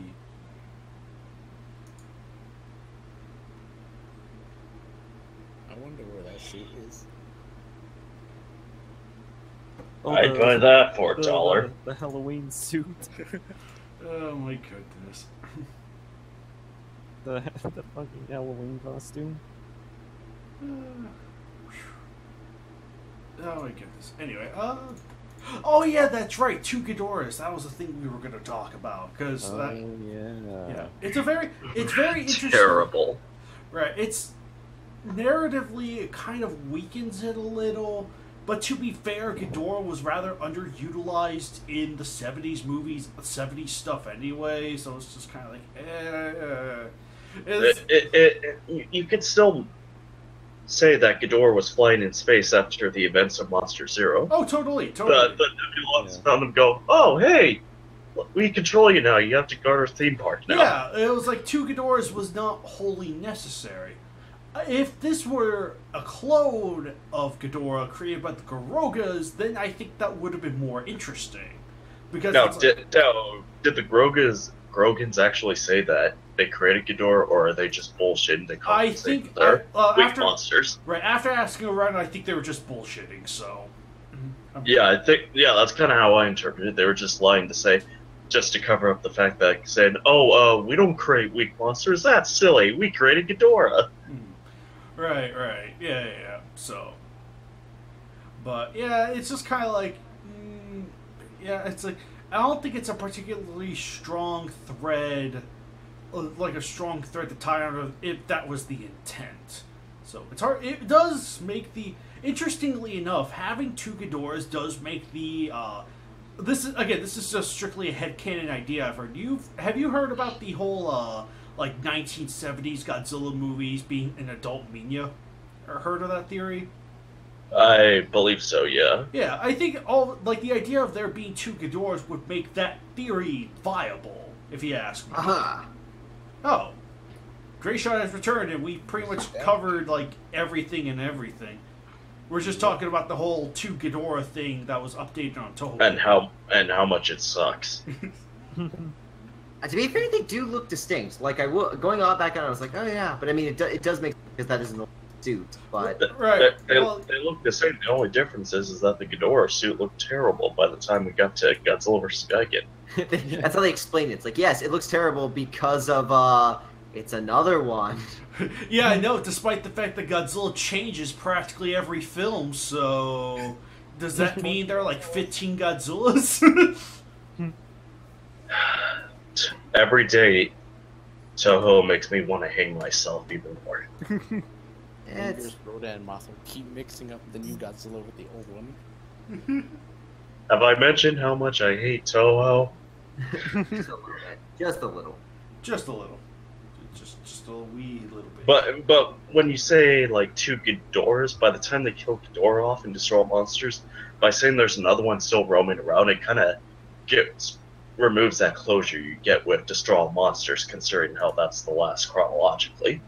Now you could argue the fact, oh, but Megalon and Viora are still alive. Yeah, I don't think we have to worry about those two. Right. Those two are like, you know, like they like Ebra is just a giant crustacean and He lost both his arms. Oh, right. And well, Ebra could regrow him back if we're talking biology, but honestly, like Ebra's not that big of a threat. So it's like we're not too worried about him. And then yeah, Megalon just returned to Zootopia, never really to be heard from again. And then you could also make the argument: what happened to Jaguar? What happened to Zone Fighter? What happened to this, and this? Here's So Kong. it's like, unless there's some kind of weird plot twist and like Toho somehow continues the Showa series of all things, I don't know why they would, but you know, I was like, I guess that's an open thread to explore on, but it's still not a particularly wise decision if you ask me. Like, I kind of preferred the idea, even though Ghidorah himself was underutilized in Gigan and Zone Fighter to an extent. At least episode 6 of Zone Fighter. Episode 5 actually put him in decent use. I do kind of prefer the idea that's like, oh, after he was thwarted during the Exilian invasion, he gets captured by another set of aliens. Granted, it's an unfortunate case of he's captured by another set of aliens, but it's like, I don't know, having two Ghidorahs doesn't really add as much as Toho wants there to be, if that makes sense. So I feel as Toho just wants to add shit for the sake of adding shit when it makes no sense. Right. The Rodan and Baragon thing, I don't really care. It doesn't make a big difference because we all know the monsters probably interacted with each other, so who cares? Right. And unfortunately, we don't get to see this in the movies. That's kind of the biggest problem too. It's like, second generation Mando was raised by humans. That's cool. Wish we could have seen that. Or with the two Ghidorahs, it's like, what? Okay, how come? Why are there two Ghidorahs when this has never been said before in the movies? Oh, right. That makes no goddamn sense. I mean, maybe the whole adult. Or hell, I don't think any of the humans would have noticed that there would have been two Ghidorahs.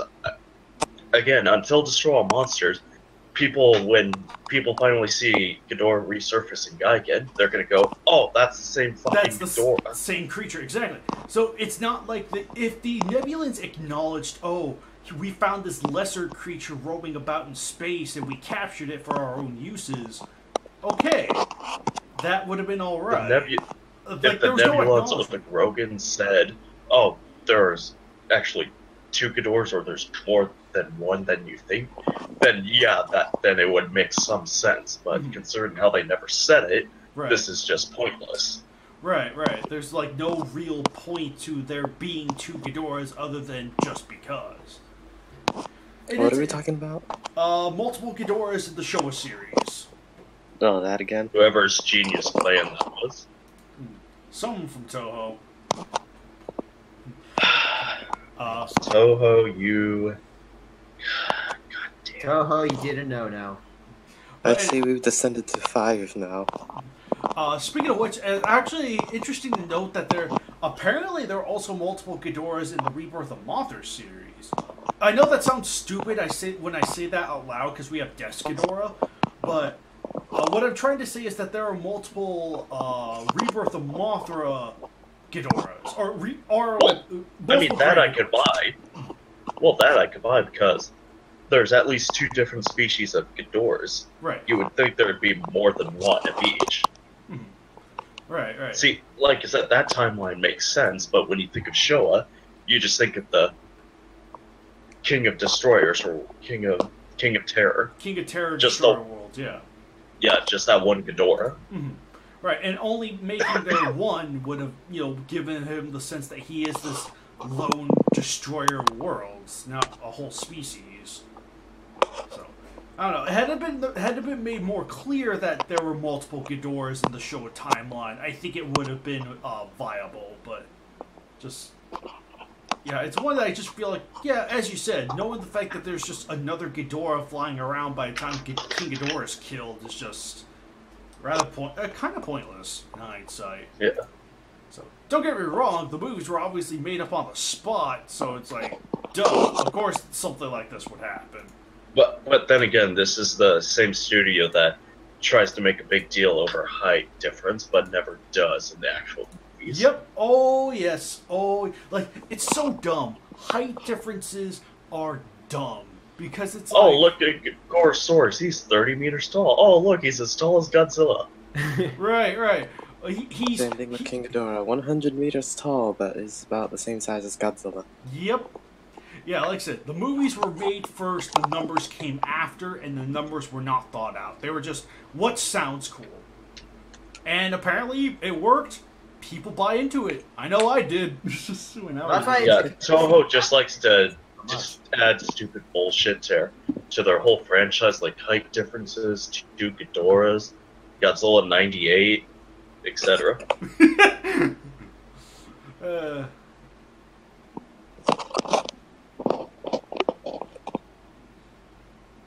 Oh man, but yeah, freaking yeah, honestly, yeah, size has always been like a marketing thing for Godzilla, but it's never something that Toho themselves put into practice per se.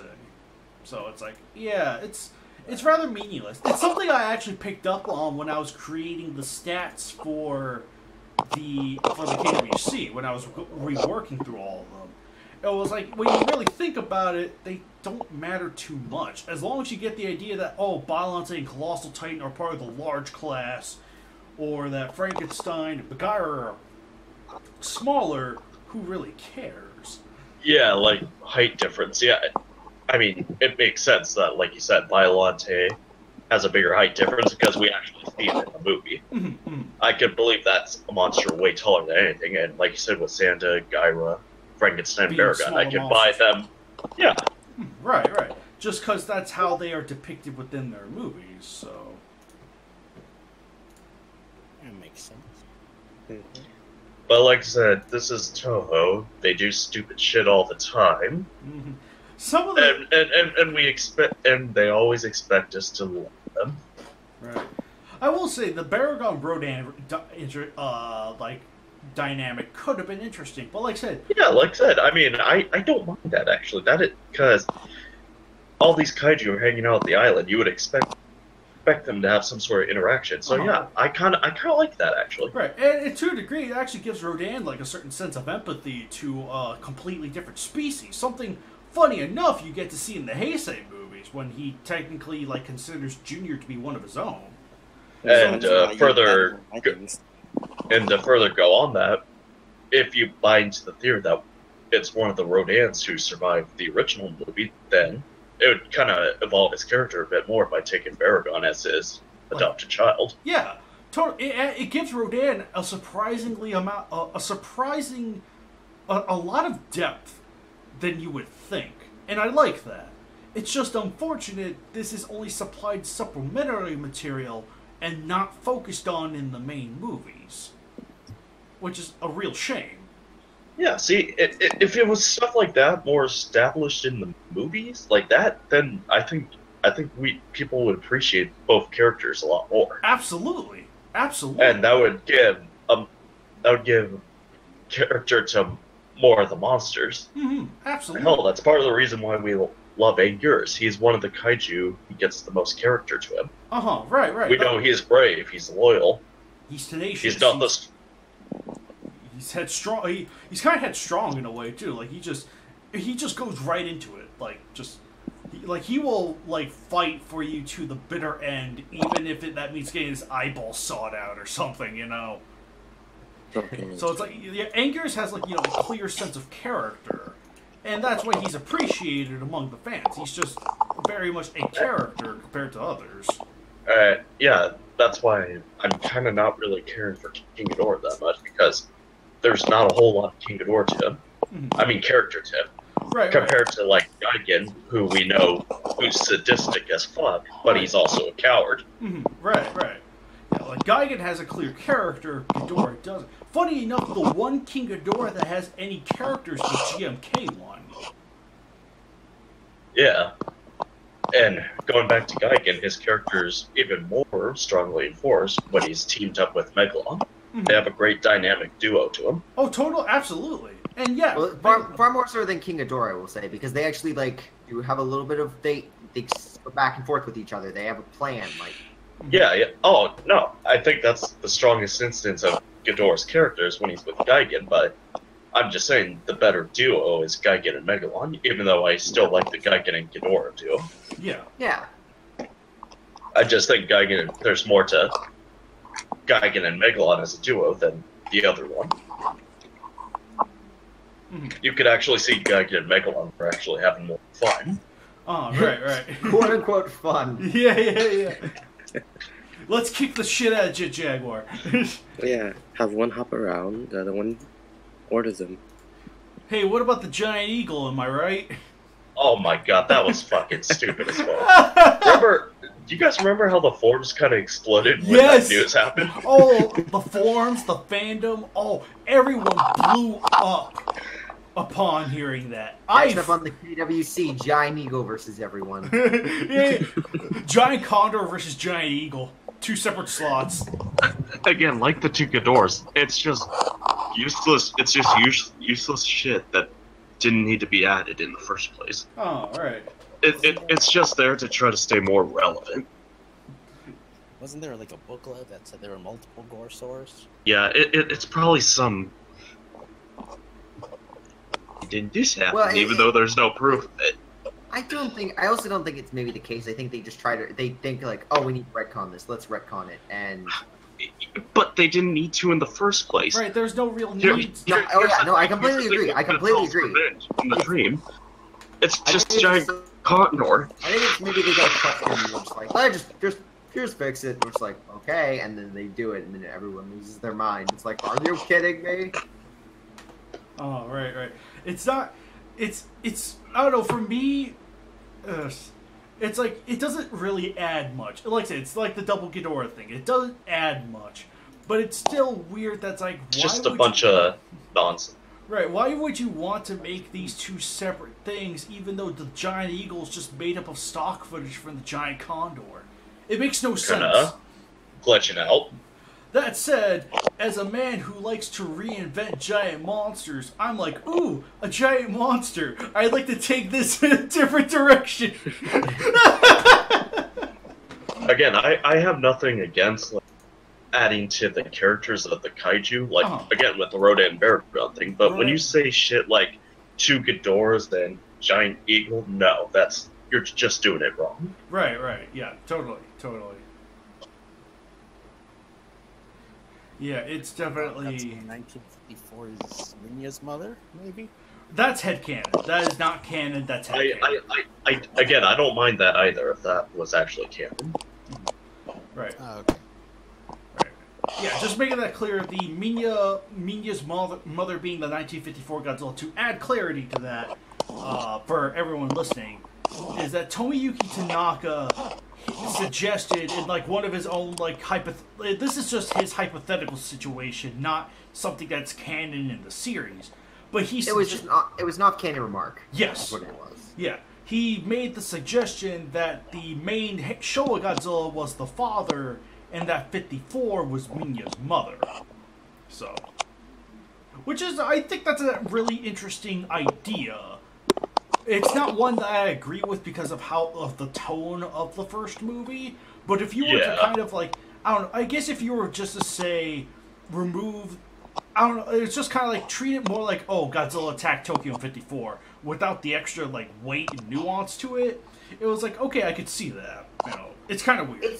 It's honestly, well, everyone has their own like little headcanon. Like for instance, like when I think of like the early ones, like if I were to make it self-evident, it's like, oh yeah, the 54 and the 80 and the 84 were the parents, and 84, 84 stays on the island, get hits later. 54 gets hit early with the other atomic bomb. He transforms.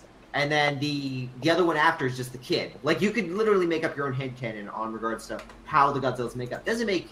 It's just people rationalize in different ways. That's essentially right. And that's what he did. Yeah, that's what he did. Yeah, exactly. So, but it's interesting that it came from Tomoyuki Tanaka himself. So it's just like, you don't hear that often. That's like, oh, here's my headcanon.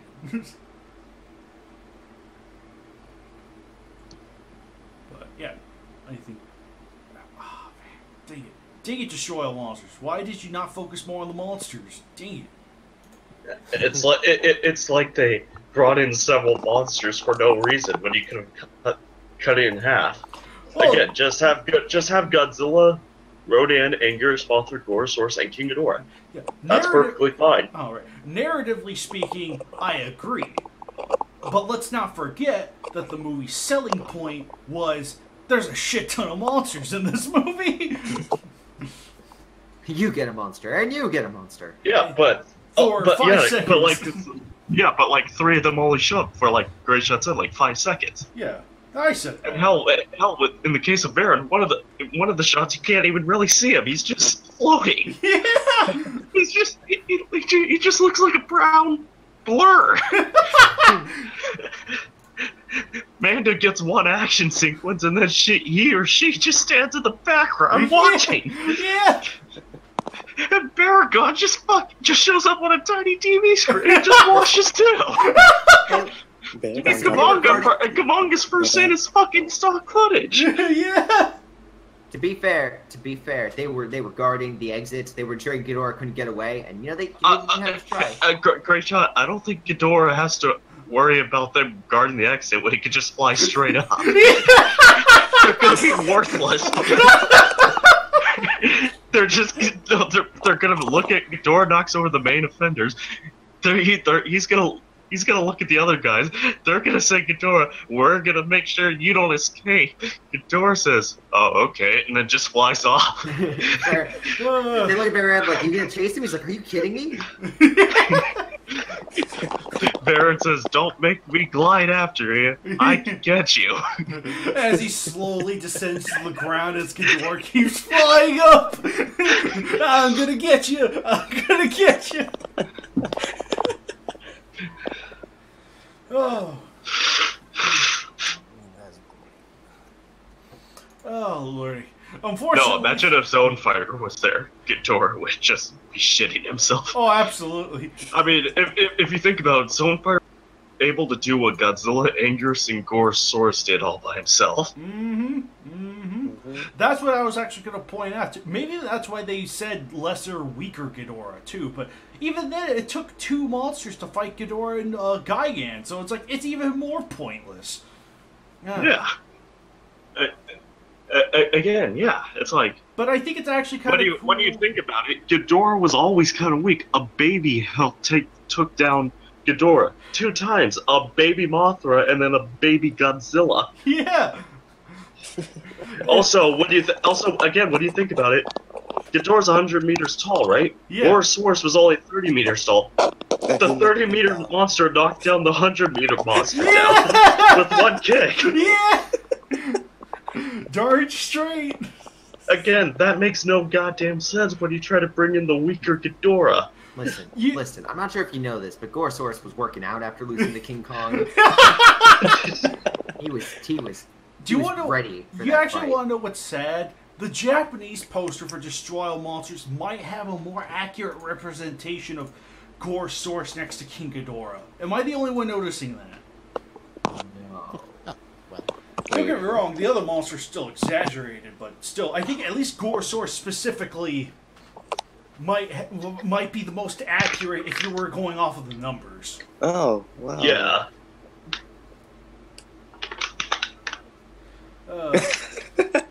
He's He's Oh, smaller than Minya in the poster. oh yeah, yeah. Don't get me wrong. It's still a poster, so it's going to be naturally exaggerated. But oh, good grief!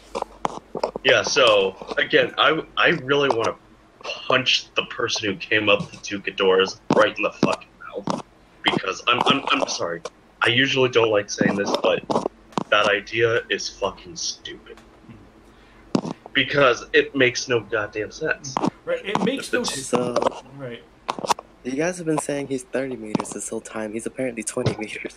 Right, right. Well, a lot okay, of- that further proves my point. Right, right. Ghidorah's always been weak. Right. But Goresaurus is actually a finicky one because there was like, I don't know, I guess Anthony updated the site saying that he was 20 meters, but most of the other sources, including the stuff as far back as the 60s, has always stated him to be 35 meters. So, I have no idea what's going on there. But yeah, either way, it does further prove the point. Toho does not give a flying shit about actual stats. It's just dressing... And making sense. Right, right. I mean, now that he's 20 meters, he's barely taller than Minya. You're right. Yeah, again, if a monster who's 80 meters smaller than you is able to knock you down, yeah, you're weak as fuck. Well, keep in mind that the Destroy All Monsters Ghidorah is supposed to be the same one from the Exilian invasion, so this is the stronger one we're talking about here. Yeah, which, again, makes no sense when you try to say, oh, the one in Godzilla versus Gigan, his own fighter is weaker. Right, right. Now I'm just imagining a really tiny Gorosaurus kicking King Ghidorah in the knee and him flying far away. No, I'm just imagining a random person's walking up to Ghidorah while he's destroying a city. They just poke Ghidorah and he just explodes. Oh, goodness. Again, when you think about it, especially in the Showa series, Ghidorah was built up as this world of destroyers or whatever he was called, Oh, right. King of Terror. And then by the time he shows up, he's just taken as a joke, and that's kind of how he always was in the series. Why are you now trying to make him serious when you're saying, oh, the second one was dumber and right. weaker, But it when he still was doesn't- always taken as a joke? Right. The Exilians and the Keelaks still controlled him, so it doesn't remove the point. You still make him a joke anyway by having him be mind controlled by at least 2 other races. And yet the clone lives on. Yeah, if we're just talking about this being one Ghidorah, he was taken over by 4 races. Right. Which, I mean, it shows... That's more than Eddie. Right, right. It's still sad, but Are we it's still that... talking about 2 Ghidorahs? Yes! Yeah, we just pointed out how it makes no sense when you think about it, especially when Gorosaurus, a 20-meter tall monster, knocked a 100-meter monster down instantly. Yes, can you imagine that, GVC? Have they been doing that for 20 minutes? Oh, something like that. Yeah, we're just, again, I'm sorry, this just really annoys the shit out of me that I can't stop talking about this. And then, I forget, there's something else I was going to say on this subject. I'm trying to think. oh, my goodness. But yeah, I mean, compared to the other alien monsters that have been taken over, yeah, it makes sense, because Gigan was only controlled by 1. Right. Even though in Megalon, he was just lent over. Oh, right. Doesn't mean the Ceetopian's actually a control. He was just there as a reinforcement. Oh, right, right. Because Gigan's a monster across. And yeah, you could actually make the interesting headcanon in that he was basically a creature modified far from what he originally was. Oh, right, right. Totally, totally. Hell, when you think about it, Gigan's actually has a more potential interesting history than Ghidorah. Oh, absolutely, absolutely. Yeah, Gigan's an interesting one just because he's a freaking cyborg that we're not given any strong context to why he's a cyborg, and that makes him interesting. Again, if you want to take in the idea that Ghidorah was the one who destroyed the Nebulon's homeworld, that would also make both Ghidorah and Gigan even more interesting if they were connected. I wholly agree, because it's like, I think, yeah, the Nebulans, or the Nebulan precursors were destroyed by, like, pollution, you can connect that to Hedera, and then you can infer that Hedera was the one who made Gigan into a cyborg. Which, yeah, that would actually be a legitimately good connection. Like, that would actually be... I get Toho, you're focusing on the wrong fucking shit. Focus on the good stuff. Right. Even if it's retconning, focus on something that would make the characters more interesting and more dynamic, not just... Like I said, Baragon Rodan, good. That's a good direction. Like, that's honestly a really good direction to take if you're adding these little retcons. Yeah. Give connection to Hedera and Gigan.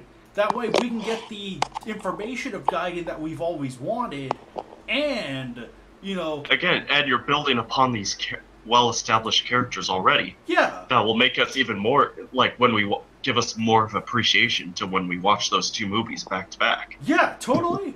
And the fact that they are back-to-back works even better, if you ask me. Because it would make it feel like a continuation of sorts, which would be wonderful. Yeah, and that would give the Nebulons even more justification to wanting to take over Earth, considering how Ghidorah showed up a year earlier. Oh, right. Yeah, totally.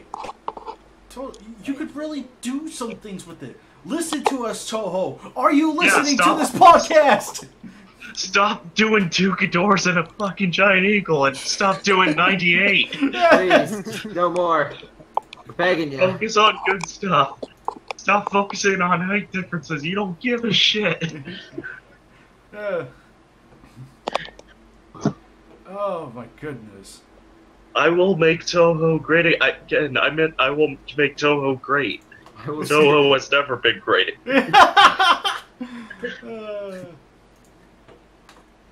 Oh my goodness. Listen, I promise. I'll screw everything up. Great shot with the way you do your KWCs. I think you would at least have a good sense of continuity if you did a Godzilla series. Haha! Haha! It would eventually lead up to the movie version of 164. Oh god. Coming to theaters. It gets a 0% on Rotten Tomatoes. I at least get a 5. No, you wouldn't. You get a negative 100.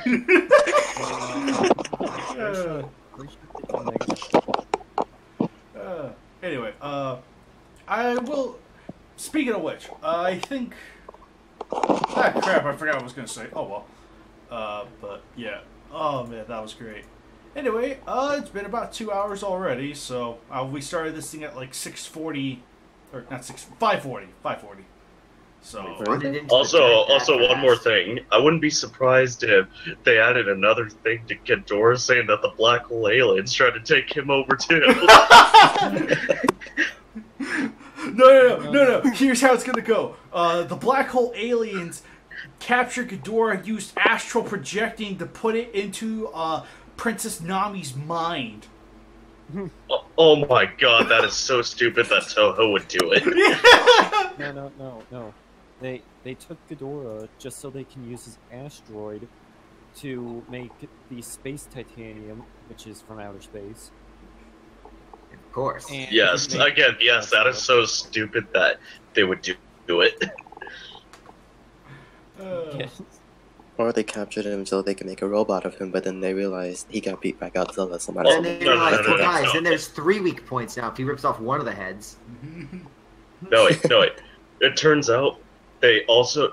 You guys know how Ghidorah has the hair around his neck? Yes. Or his neck? The black hole aliens did that, mind controlled him for that one purpose so they could shave it off. It turns out that Katsura lost more of her body than was expected, so they dyed the hair black and used to put it on her as a wig.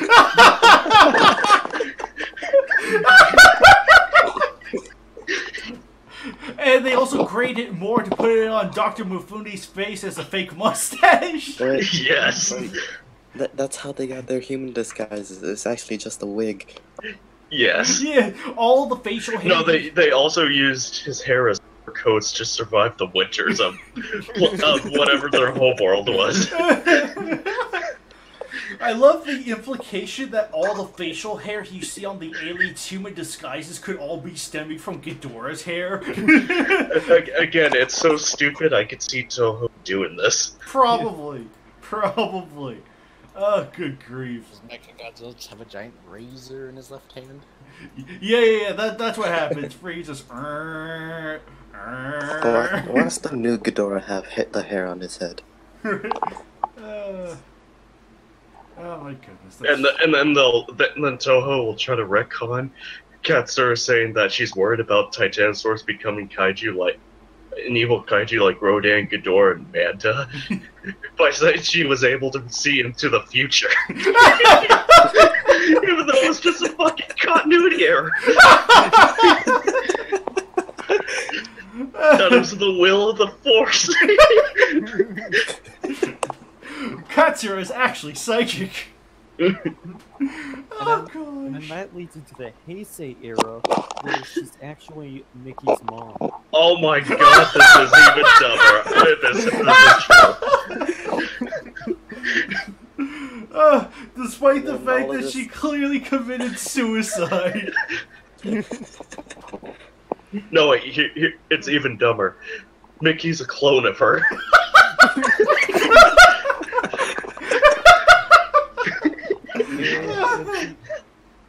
And she also has King Ghidorah DNA. Yes, Oh. that is why she's able to have a connection to Godzilla and all that. Because Bakken is actually canon because he's a mix of Godzilla and King Ghidorah. Maybe that's why she didn't realize they were making King Ghidorah in that movie. He already knew. The more you know. Anyway, the hell. And it turns out the Dorats are canon in the Showa universe because the Garogas farmed them. The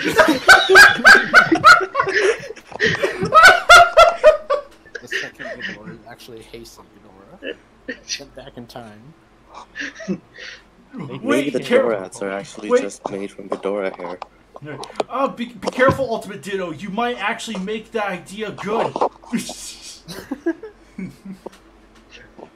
Anyway, oh my goodness. I know where the Dorats came from now. They came from a failed clone of Ghidorah hair because one of the black hole aliens accidentally dropped one of their hairs in.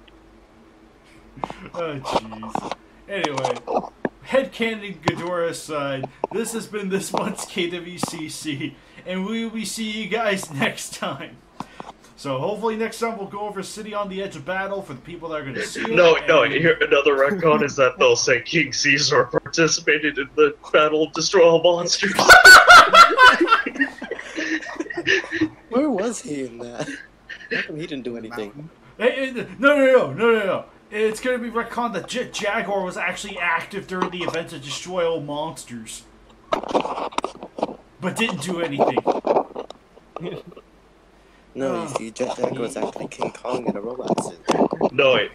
Some guy at Toho will make his Slash fanfic come true by saying Jaguar and Katsura were in a relationship. Oh my gosh. Again, this is also stupid. It's gonna happen. Oh, maybe. Anyway, that's it for this month's KWCC. Take care. Although if Toho did retcon Jaguar into a vigilante crime fighter, I'll be happy with that. Yes. Fair enough.